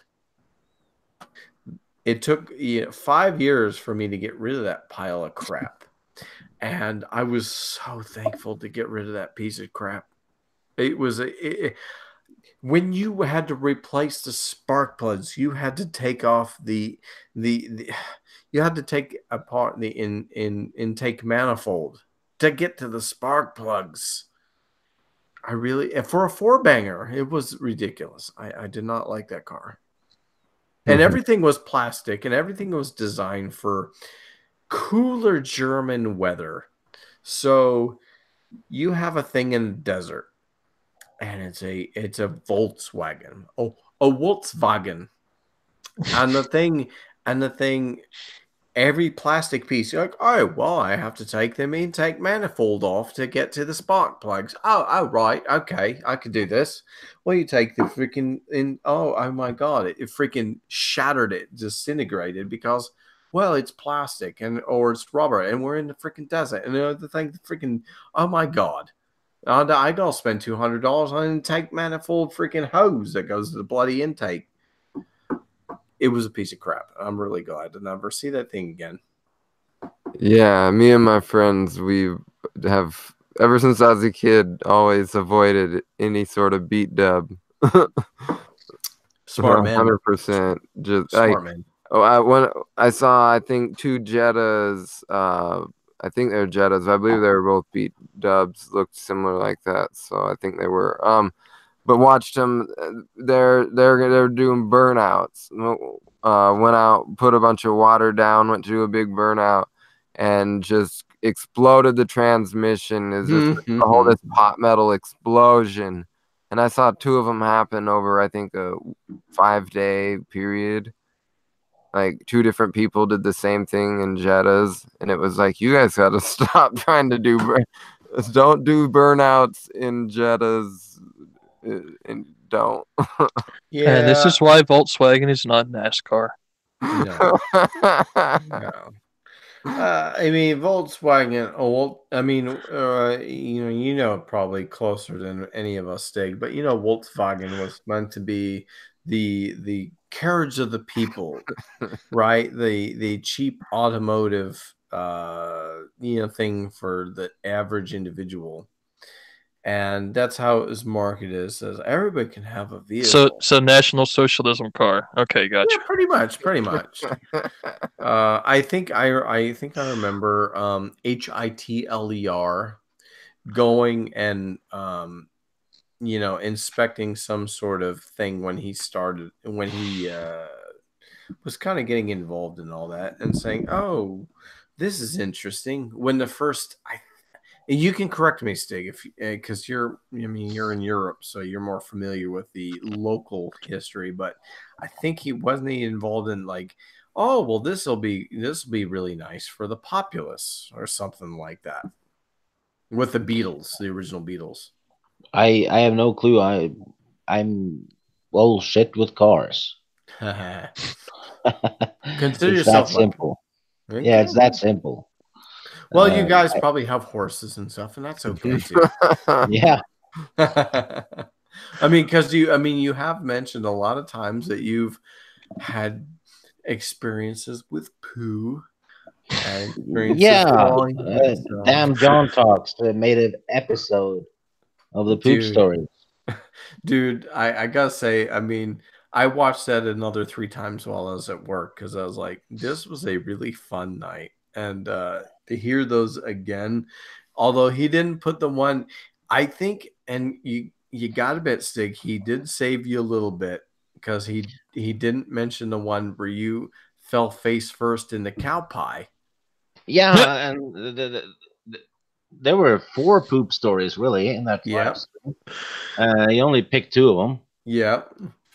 Those other 2 the other 2 were really funny too, though. I mean. Oh, I had like 5 others too that I didn't tell. Well, eventually we're gonna have to get all those out because these. Jack, since I like you, I'm gonna give you one. Oh boy, dude, yeah. I love you, man. You're my hero. All right, I'm ready for this. I think I've actually told you that one, Steve. This guy that I went to school with when I was a kid, he had problems with his plumbing. Not sure what it was, but he used to well shit himself. Was terrible, really, when you're a kid and you have a condition that makes you do that. So I actually feel sorry for the guy. Kids can be cruel. Oh yeah, we were cruel to that guy. Believe me. So what happened though? His parents didn't come home from work until an hour after he had finished school. So this girl in class and her family, looked after him for an hour. They were neighbors or something. And what had happened though, he had been there, and a couple of days later, she was like telling us that they had problems with their bathroom because they thought it was like a sewage leak or something because it smelled like shit. And her mom decided to clean the bathroom floor and wash everything, and they found the reason for the shit smell. What had happened is he had taken a dump on the bathroom floor. Oops. And he had taken the bathroom mat, placed it over the turd, and stepped on it to hide it. And I mean, what the hell are you thinking if you do that? It's not a permanent solution. I mean, the wise course of action would be you're right next to the toilet, and there's toilet paper there, so scoop it up and put it in the toilet and flush. No, he put the mat over it and stepped on it. Just made it flat.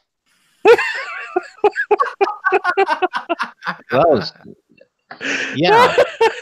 That's so funny. Oh, God. And the same guy, we had this student party thing, like a little prom thing. And we were heading into the gym hall for dancing and stuff, and he just stood there in our classroom leaning against the sink. And I was like, aren't you gonna go with us? And he just said, nah, I'm just gonna stand here for a while. And I was like, okay. So 30 minutes later I return and he's standing in the same spot. And I was like, what are you doing? He said, nah, just standing here. He was acting all cool as well. When I returned a second time with another friend, the guy was gone, but on the floor where his foot had been was a turd. So he'd been standing there for an hour, shaking a turd down the leg of his pants. And again, there was this paper basket right next to the turd, and there was a lot of paper tissues and stuff. So he could have just picked it up. He shook it out of his pant leg and just vanished. He went home. That was his entire contribution to that student thing. He stood by the sink and shook out of crap.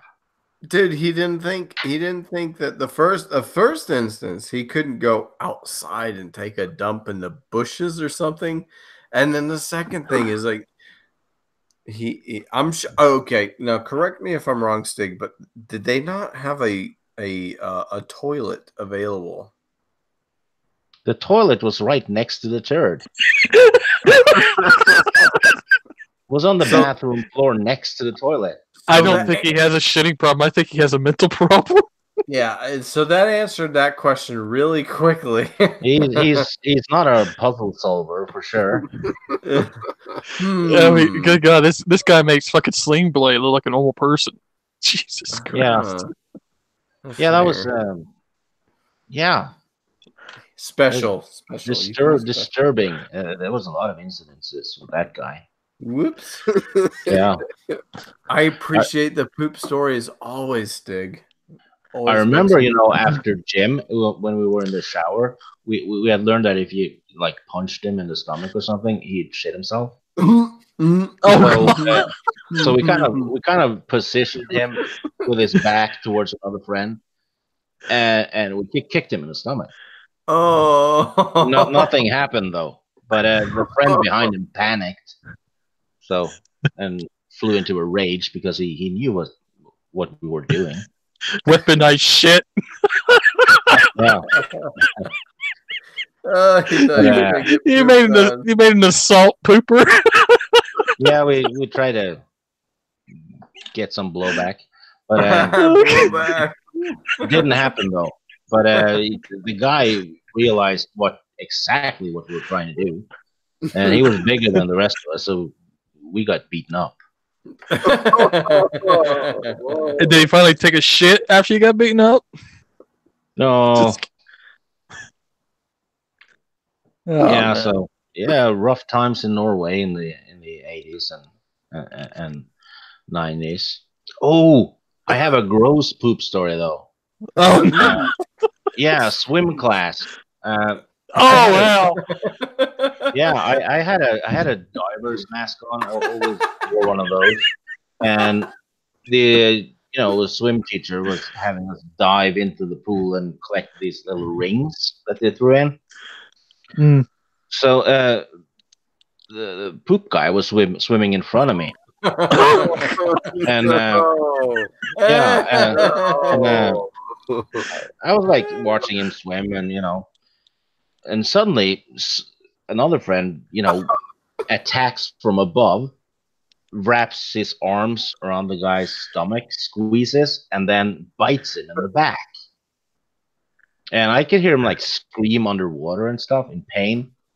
And then suddenly this yellowish brown, this cloud, shoots out of his, the size of his shorts. Oh god. And if you've seen the Jaws movie when a diver sees the shark, that was me. I went like this.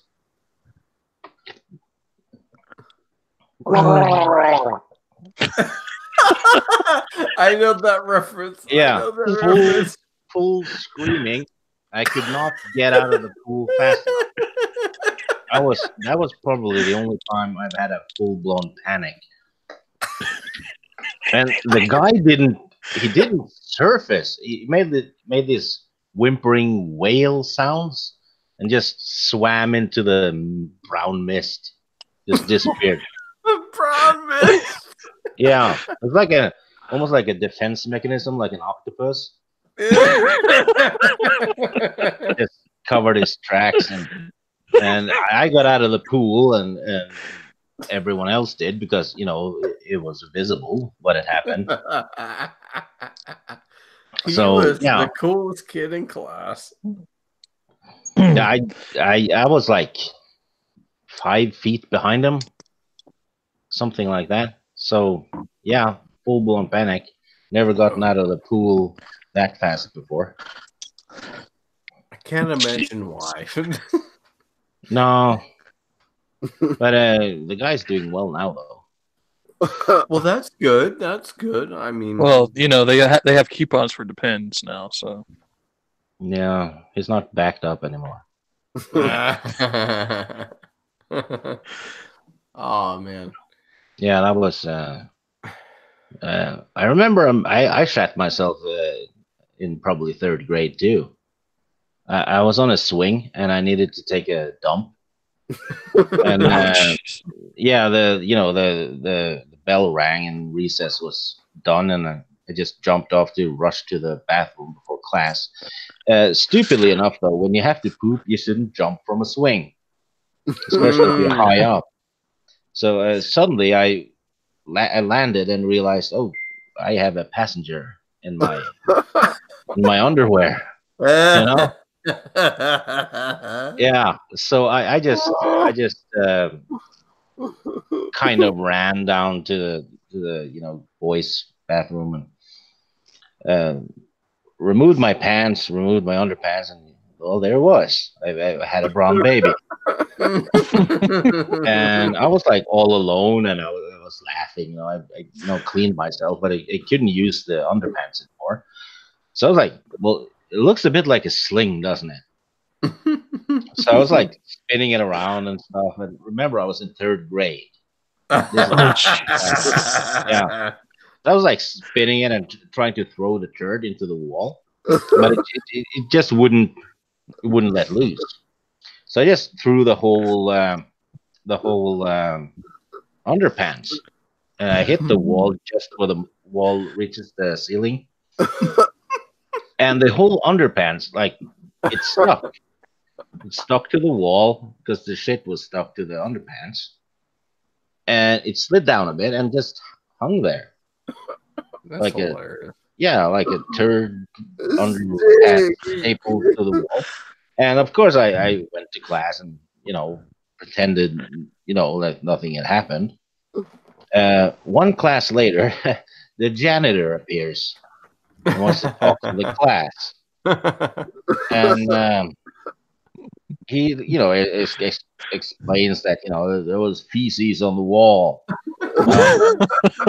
He wasn't happy at all because he had to clean it off, and he actually had to stand on a chair to reach it. And of course, when a janitor is standing right in front of you, talking about that, and you know very well who did it, you're trying not to laugh. So I think I chewed up my whole lip while looking straight at him, and ironically enough, the rest of the class laughed. I was like the only one keeping quiet, and that should have. That should have pointed you out immediately. Yeah, it really should have. You did it. So yeah, I did it. I was laughing my ass off for the rest of the day when I was alone. But yeah, so my underpants stuck to the wall. Stig the poo-poo monster. A fine companion for the yellow pee-pee monster. Yeah, it was just a spur of the moment thing. I've never done anything like that since. This is just another example of our evolutionary traits of throwing shit. Yeah, didn't have any snow to put it in, so.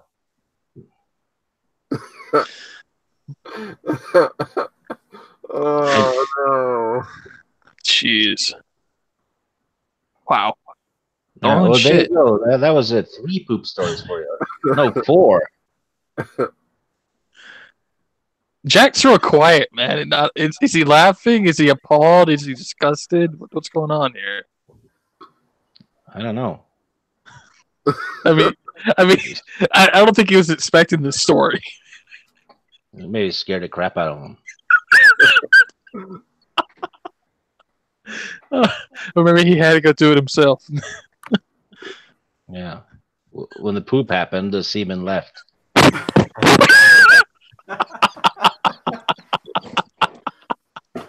Oh, jeez. Oh, you back, Jack? Yeah. So, did you miss this story? No. I got most of it. I just missed the very tail end of it, except for the semen. It didn't have any punchline at all, so you didn't miss anything. No, I could see where the story was going, which was it was just underpants full of crap that stuck to the wall. Mm-hmm. That's why I felt comfortable. That's why I felt comfortable enough relieving myself in the restroom, so that I too would not have it. No, I didn't have that issue. It was for immersion purposes. No, it wasn't that. I told Steve this, I think. A magnificent poop story. I do. I'm always a fan of a poop story. Yeah, and I have a picture that kind of dates it too. It's from a Boy Scout camp in 1990. It lasted from the 4th of August till the 11th, and I'm thinking this happened evening on the 7th, so right in the middle. And it was a national Boy Scout camp further south. Mm-hmm. And they had these outhouses, like portable outhouses, was set up all around the camp, and they had dug a ditch, for a sewage thing. Right. Yeah, behind, and me and my friend were, walking around before bedtime, looking around camp and stuff, and we decided, well, why not fuck with someone while they're taking a shit? So we saw this guy get into one of the outhouses, and we found a large nail, and we jammed the lock thing, where it can put a padlock on the door. So we jammed it shut and started, hammering on the door and telling him to, finish up and, just harassing the guy. And it was like, yeah, I'm trying. I'm almost done, And suddenly my friend and I started shaking the outhouse, like pushing at it, and suddenly it tipped over backwards.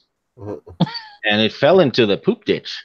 Like, it was at least a couple of yards down, and then landed with a splash. And we were like, oh, shit, we're in trouble. So we ran. But we kind of ran in a semicircle, and, just to casually arrive and see what was going on. And there were like people gathering there, and some of the Boy Scout leaders were there. And the guy was screaming because at the back of the outhouse thing, there's this grating for ventilation, and when that's in poop water, that's not good. So they opened the door, and we like looked down, and half of the outhouse was brown chunky water, and he was in there like reaching up and screaming, and the scream was exactly like one of the thieves in Home Alone when he gets the pigeons on him. Oh yeah. It was Joe Pesci? No, the other one. Yeah. Yeah, it was like that. So can you blame him, dude? No, it was probably dark in there, and you covered in poop, and it stinks. Yeah, though. Yeah. We did not get in trouble for that. They couldn't find out who did it. But until now, yeah, he smelled. Holy shit! Did it smell? Yeah, dude, that was horrible. Yeah, and a few years later, there was another Boy Scout thing. I was here in town though. Lots of Boy Scouts from the same county, and we were at this huge building with that they it's like almost like a motel. Tourists use it in the summers, and it's kind of an old building, so they had these bathroom booths or stalls in the basement, and naturally, since there were people from that we didn't know, we decided to fuck with them. That sounds okay. Yeah, and one of the guys were he was sitting in there taking a dump, clearly.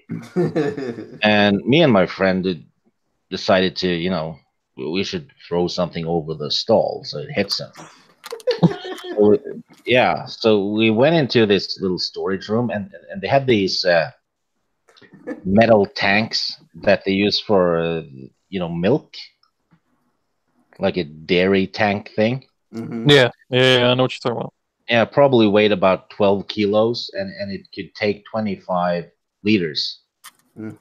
So 25 plus 12 it's heavy. So we filled it with water, and the idea was that we should pour the water over onto the guy. God. So we lifted the thing, and we get it over the edge, and suddenly my friend just keeps pushing until the whole thing falls over. And it hits the guy in the head. So, it's really heavy. We heard like a clank sound, and the guy goes ape shit.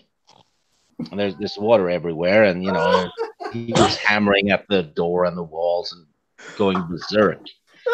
So we run off upstairs and casually sit down in one of the couches. Less than a minute later, a soaking wet guy with a bleeding head. Shit. Yeah, he was bleeding. Attempted murder, man. Holy shit. Yeah, and you know, he's yelling, you know, wants to know who was down there, did that to him. And for some reason, nobody suspected us, even though we just entered the room. And the guy explains what happened, and you know, and my friend though, he decides to take it to another level, and he just said, "Well, you were sitting on the toilet taking a shit, and then someone threw water at you, right?" And he was like, "Yes." And then you ran after them up here, and he was like, "Yeah." And then my friend said, "So what you're saying is that your ass is full of shit because you couldn't have wiped in that time." And of course, everyone there started laughing at him because he clearly hadn't wiped. So he was standing there, soaking wet, bleeding, and his ass was full of shit. Everyone knew it. So he was in a foul mood for the rest of that weekend. That's hilarious, dude. That's freaking funny. I could just picture that. I could just actually picture that. It's just, oh man, dude. It was evil though, but still, you know, I don't regret it. You know, when you turn 80 and you're in a rest home, that's the stuff you're gonna remember. That's the only crap you're gonna remember. It's like, oh, I remember that time that I freaking dumped that freaking cow milk thing of water on that dude's head, and he shit his pants, and he's, oh my god. Yeah, while shitting your pants in the retirement home. Yeah, just for effect. Yeah, that was a proper prank. But you know, truth be told, though, we didn't always do stuff with poop. It was just that I remember those times. Well, those are the funniest times, though. You know, I mean, yeah, I mean the poop bowl story is probably my favorite.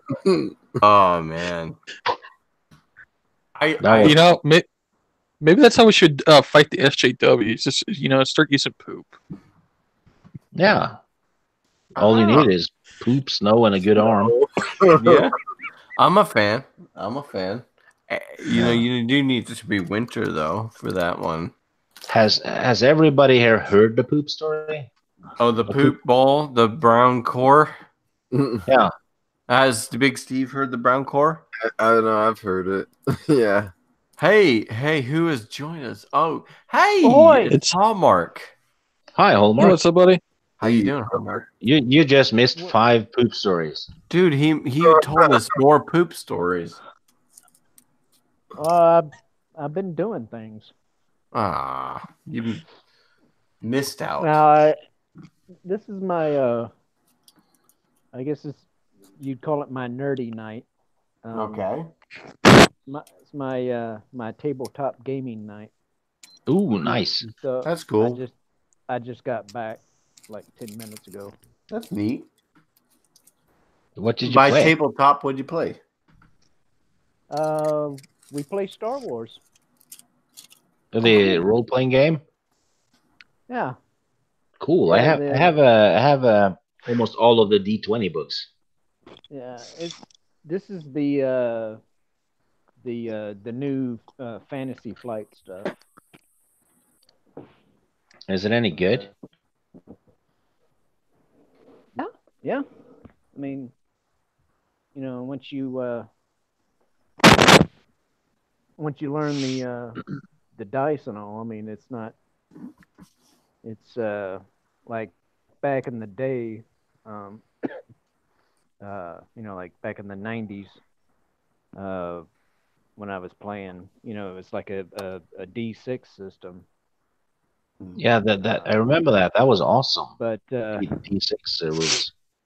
But this one, they've got, you know, their own special little dice, and it's like, you know, this one's a success, this is fail, you know, advantage and threat and stuff, you know. But once you learn how to read all that stuff, and you know, it's kind of the same as what it, you know, what it was Yeah. back in the day. It's all, narrative based. Storytelling. Yeah, I actually used to work for a role-playing game developer, an American developer actually. So I used to write those things. That's pretty cool. Yeah, I did a whole world book too. Well, Anything we might know about? No, it was a Viking-based fantasy. So kind of like it was gritty though.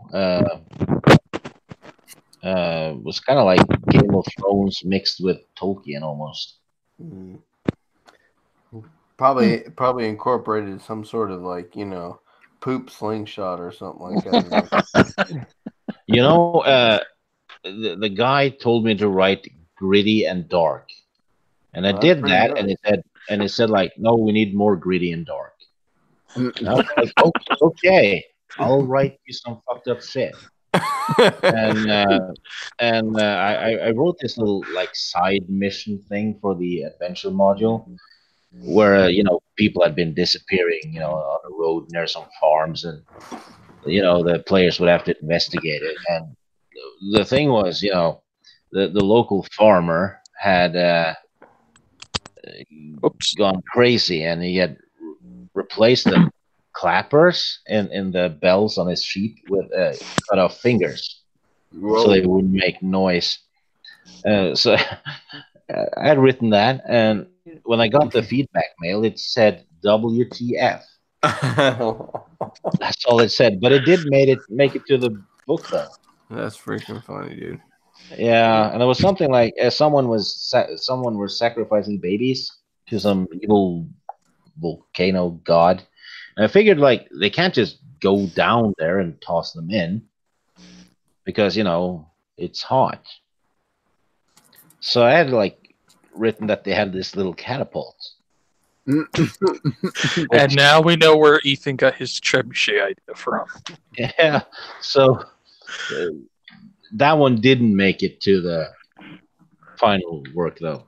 But I kept saying more dark, more dark. And I was like, okay, then kill babies.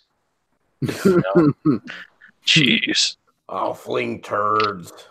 Yeah, I think he wanted to, because the old Dungeons and Dragons stuff was really really dark and gritty, and he wanted to go back to that. And well, the Norwegian went too far.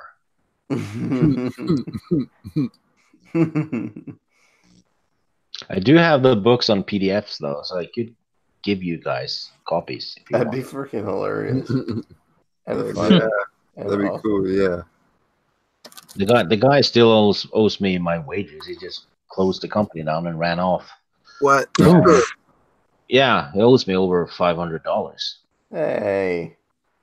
So that means I'm just gonna give away the books. No, that means you charge him interest. Mm-hmm.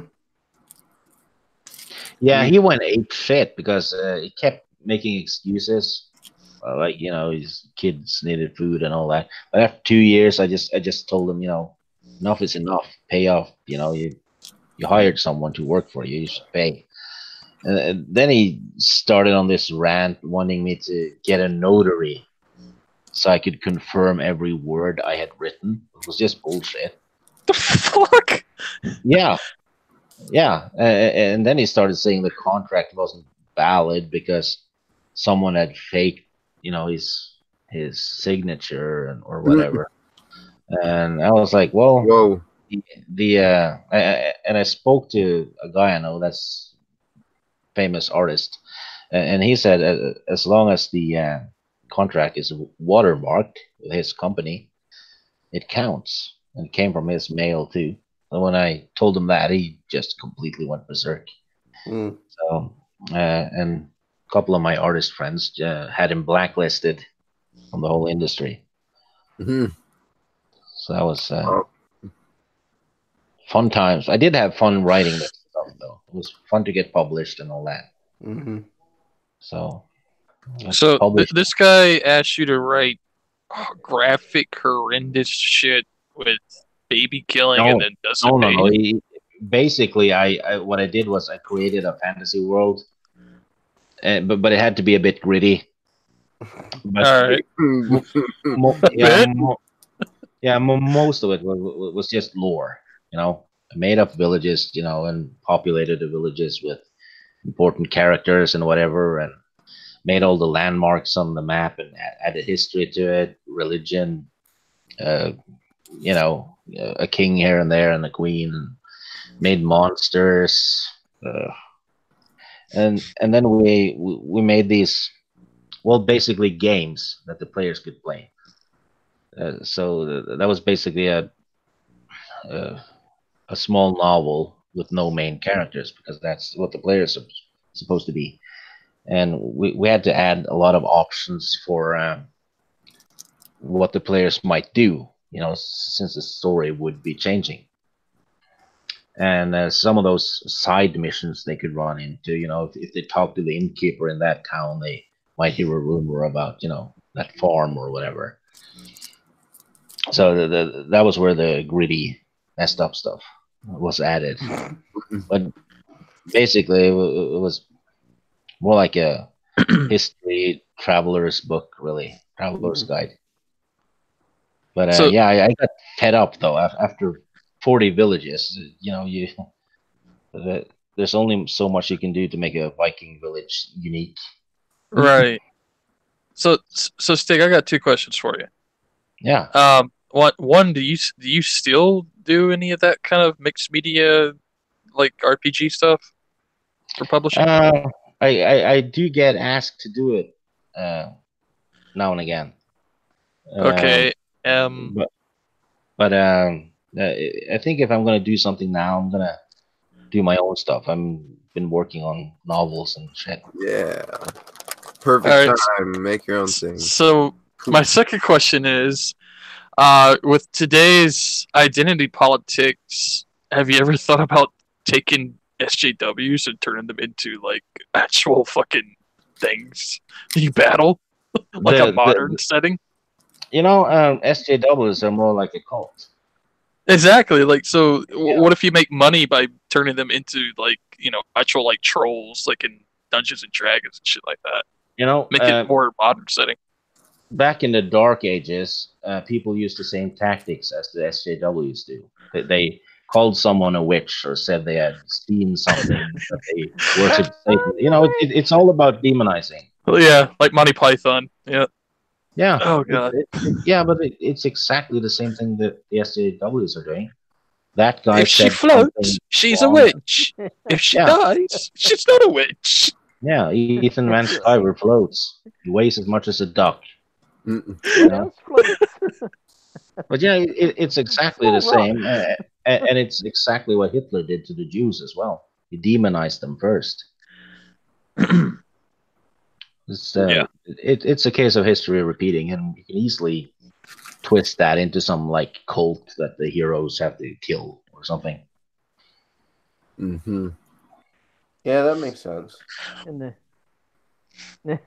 if you get it, if you get the audio version, you can hear them go. Yeah, you can like have the cult wear, you know, pig masks in their meetings. So that's what Hitler was saying all that time. He was saying "Sikri, Sikri." Yeah. Fucking hate. Yeah. Oh jeez. Fucking. I just can't believe how shit has dramatically changed in the last 10 years and everything. It's social media. I have to agree. People are getting too much selective information at once. Yeah. And I think that is tied to the mass shootings in the United States too. Because of the exposure, the immense exposure. Because people who do mass shootings, they aren't just killing other people, it's also a public suicide.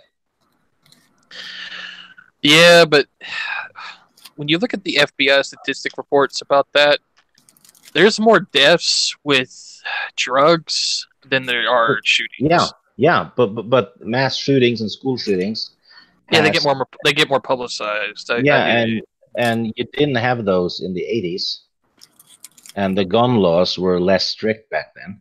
Well, the reason why they didn't have that in the 80s is because the Future Farmers of America, well, my parents were in it, so, people who were in that program, if you were back in the 80s in high school, you actually had to bring your shotgun to class with you. So everybody who was in Future Farmers of America had 12 gauges in their lockers. And it was a normal thing. No one was thinking about taking their 12 gauge out of their locker and shooting up the whole damn high school back in the 80s. No, it has increased with social media. Yeah. I remember even when I was in high school from 97 to 2001, there was a couple people that they drive their daddy's truck, and they'd have a gun rack in their truck. Mm-hmm. And there'd be, a 12 gauge or something like that, or a hunting rifle, and they parked the truck on school property, and it wasn't a big deal, It wasn't. Nobody was like, "Oh my God!" And this is like right before Columbine happened, and nobody was like, "Oh my God, he's gonna shoot everybody up and kill everybody." There wasn't anything like that. It just wasn't a thing. Yeah, when they flush birth control pills down the toilet and it goes into water, everybody starts having, soy-based feelings. That's not a crime. Oh, God. It's a weird time that we live in, to be honest. It's a weird time. Well, I guess the Romans could have said that too. I mean, when you got people knocking down your doors, fucking walls. Well, I mean, every civilization has an ebb and flow, and every empire, and I gotta say, even though the United States is classified as a republic, technically it's you look at what it is, it's more of an empire. It's a constitutional republic. I think it is a constitutional republic, but the way it is done now, it's more of an empire. So if you look at what it actually does and what it is, how spread across the globe it is, especially with all the bases like Okinawa and South Korea. Exactly, and our presence in the Middle East and everything else, it's more of an empirical setup. Because the Roman Empire fell because of mass immigration, and it's happening to Europe again. It's probably going to happen to you guys too. Has Norway got the Yellow Vest movement going on the way for them like France has? No. It's nice and quiet here. They do keep a lot of the bad stuff about immigration out of the news, though. So it's being censored and edited. All the crap is next door in Sweden. Yeah, Sweden is. Last year, this lady got raped on a train over there. Oh, and I heard about that. She refused to press charges because it would be racist to do so, because the guy who did it was an immigrant. That's ridiculous. It's no offense to the European people, but if you feel that because you've been violated and you've been assaulted and you've been raped and you can't come to the authorities and press charges against that person because you're afraid that you will be accused of racism, you have a problem. It's insane. It is insane. It's. I don't know, but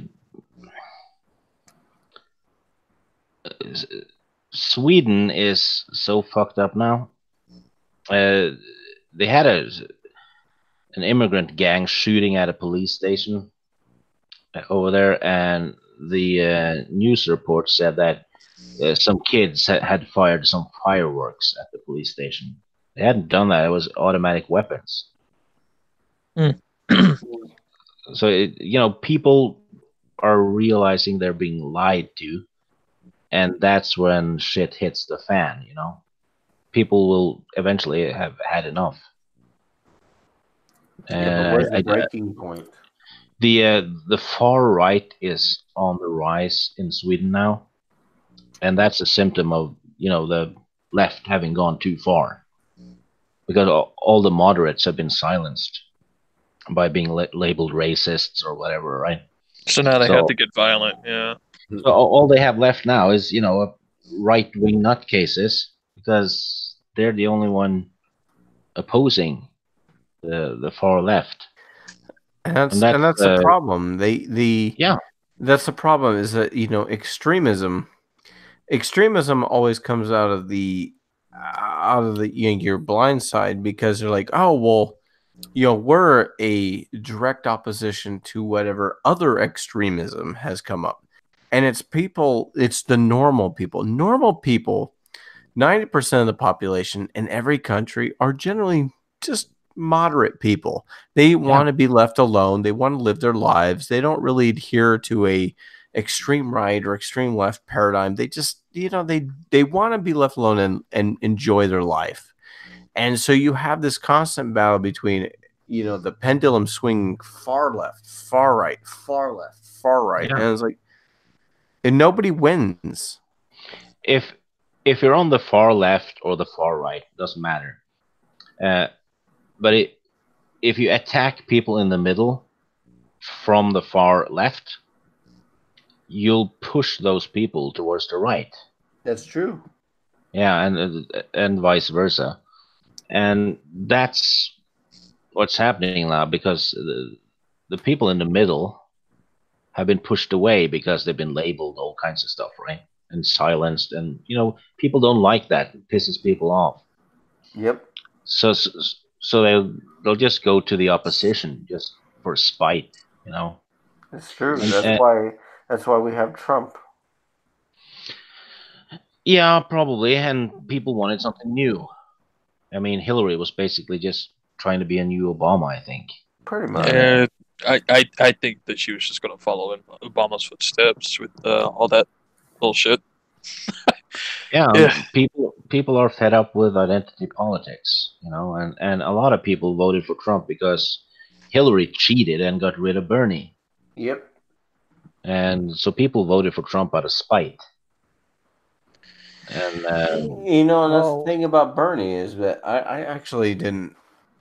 I'm not a socialist, and I believe, in our country, the way it works, the way it was set up, is that socialism doesn't really jibe well with the way the Constitution works.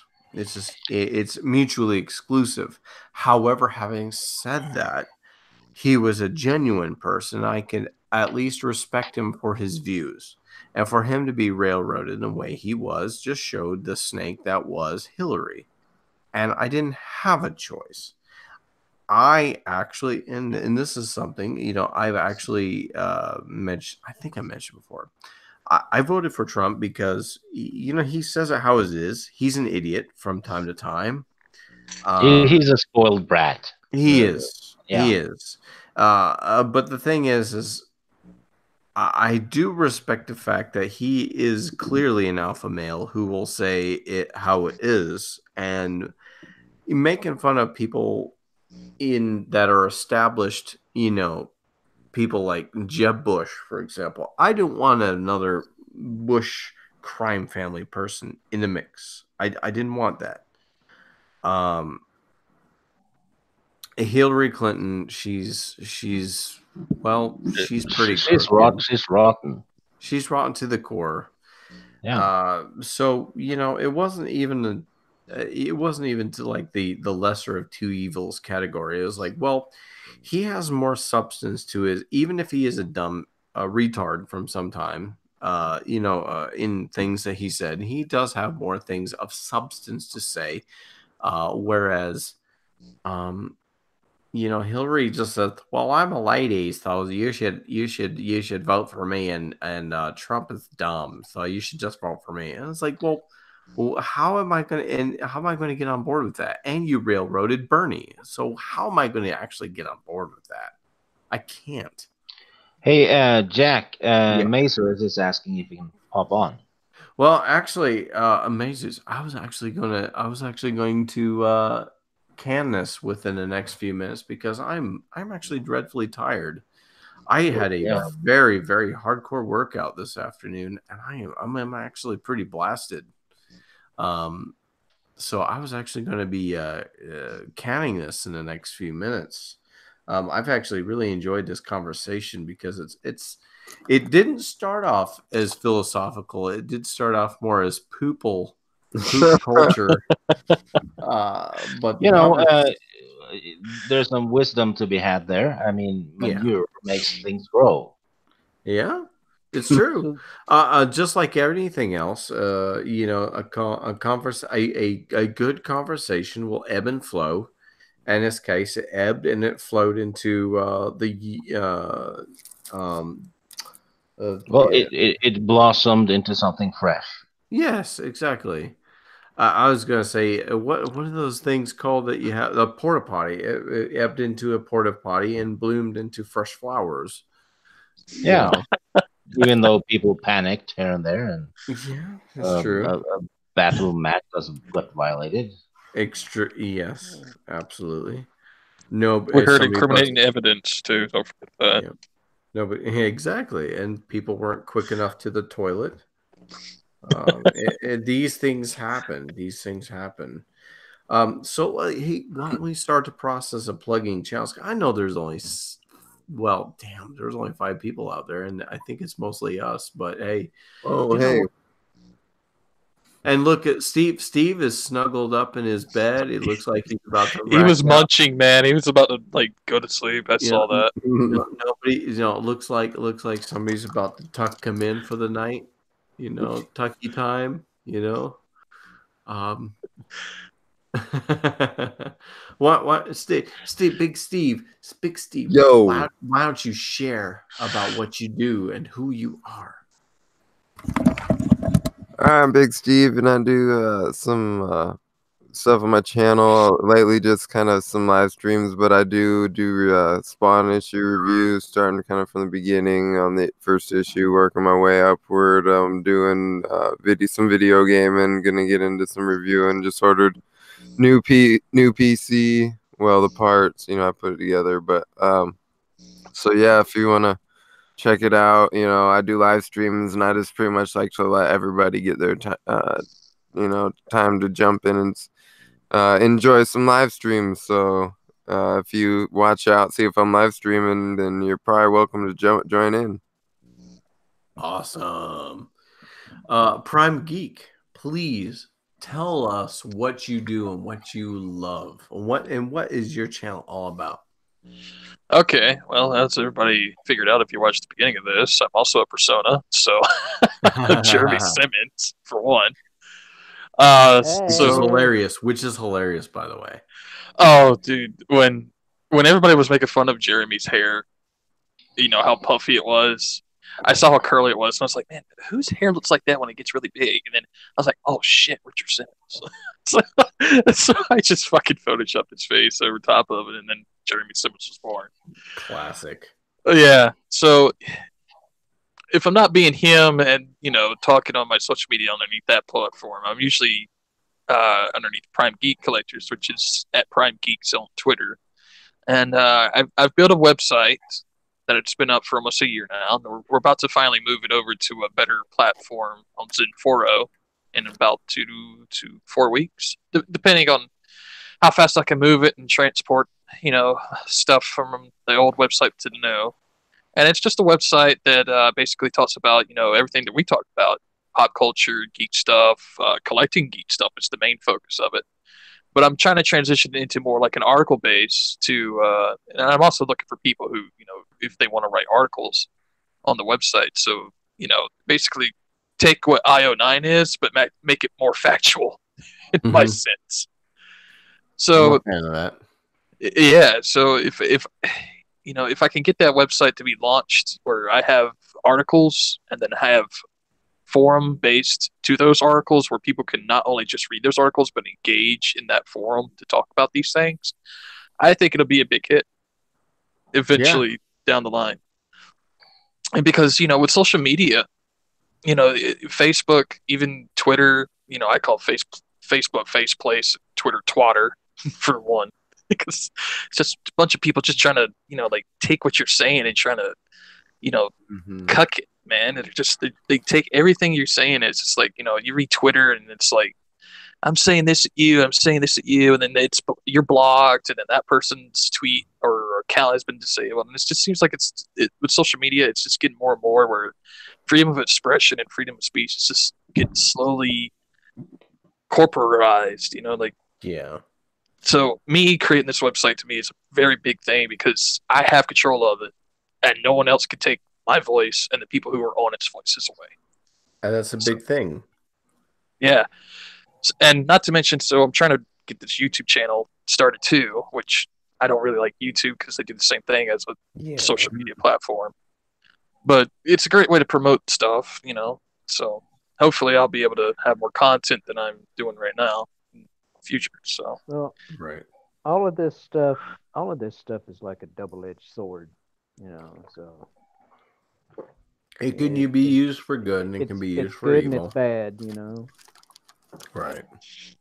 Speaking of which, Hallmark, why don't you share about what you do and your channel?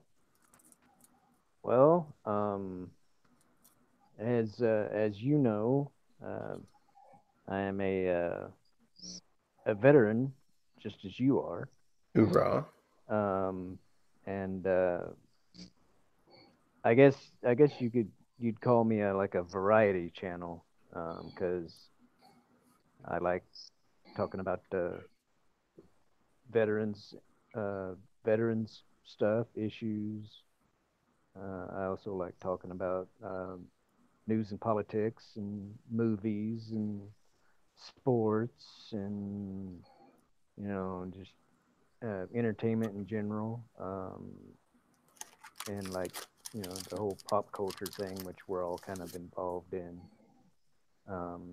namely Star Wars. And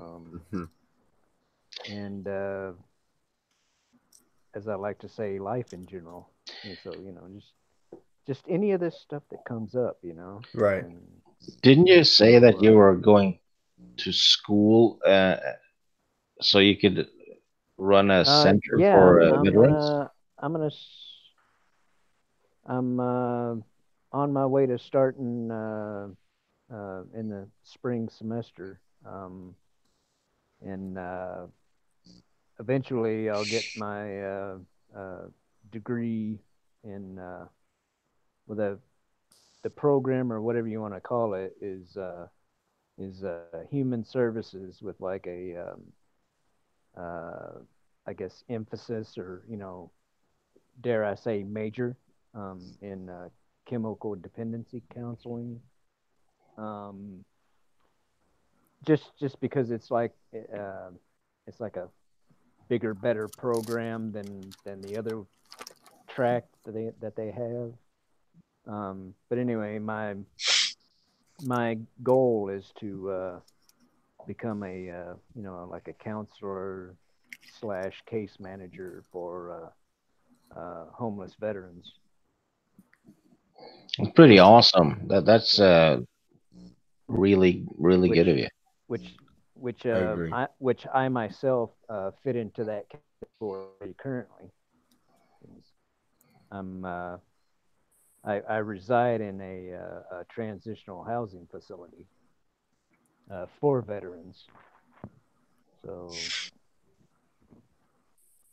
Well, hey, man, I appreciate that. And yeah, in a way, it's like I don't know if I want to say self-serving, but it's like no, it's kind of like take Michael J. Fox for instance, right?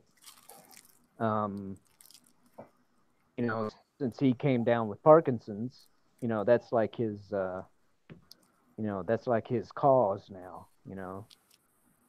He's all like trying to cure Parkinson's, or he does a lot of stuff dealing with Parkinson's, and it's kind of the same with me. It's like It's like, well, who better than to try and help people like this than somebody who's already been there. So, that's completely that's part of my honorable. reasoning. But anyway, it's that's what I'm up to these days. Well, I can get on board with that. I mean, that's showing a lot of compassion, and you've been there, you've done that, you know what it's about, and you can help. You can help others. Yeah, which And I I've like that. also thought about. I've also thought about that being, like future content on my channel. Talking about, all the stuff that I'm going to be studying. In at the college. So Right. I figure I'll be able to make a couple of good videos out of that. I'm a fan. Okay, cool. I mean, I'm definitely a fan of that, and I can get on board with that. Yeah, Stig, please. Yeah, I know you don't really have content yet, but you are. So please talk about what you got planned. I just got dragged into all this. Really, I used to hang out in the live chats when someone were, live streaming, posting shit comments and stuff, and DJD started telling people I need to be on the stream. So they, badgered me into being on. I think it was Craig's channel, but he was sick. So I think Bonnie was running it or something. And then suddenly I'm told to get a Twitter account, and I was like, okay. And then I'm stuffed into all these chats, and suddenly I'm like in a Google Hangout chat, and I just get told that, okay, well, there's a stream, in 5 hours, you have to be on it. And then just people keep asking me to be on, and well, here I am. I get tossed around from stream to stream. You're like the hangout bicycle, then. Yeah, everyone's had a ride. So yeah, but I hope I make some sense now and again, and I don't know. I just pop on because it's I'm having fun with it mostly. Mm-hmm. So, And but I will take breaks now and again too, though. Which is expected and good. Yeah, I have some. Instead of an axe, though, he hits you with dry one-liners. Yeah, a lot of dry humping. not enough soy for lube. Jeez. Well, I hope Sig doesn't get feeling like I badger him. I just have mostly an open invite for Stig because he's funny. He's got some wisdom there. Plus, it's always more fun to be able to play off someone's off of someone and set them up for a good joke or something like that. And Stig's very good for that. It's not like I'm being badgered at all. I'm very good at saying, telling people, no, I want to do other stuff tonight. That's good. Yeah, nobody's been pissed off yet, so good. and if anybody gets pissed off, then they're not really a true friend, because anybody that is a friend will understand. Hey, you need a time to yourself. You need to do this. You need to do that. I mean, life. And this is from my perspective, life isn't about being on the YouTube or the Twitter. I only have the Twitter thing because it's more of a business. Jack Sparrow is more of a business. I mean, I do like being part of the community. I really do. I relish the people that are in the community and the fandom menace and, fighting the SJWs and blah, blah, blah. But at the end of the day, it's a business thing for me. It's like if I can't do it because I have family or if I have something else going on, I can't do it. And Yeah, it is what it is. I've actually gotten fed up with Star Wars after all the streams. I mean, Yeah. there's nothing more I can say about The Last Jedi anymore. Yeah. I mean, vault it. Just vault Disney, vault Star Wars. Just let it die, man.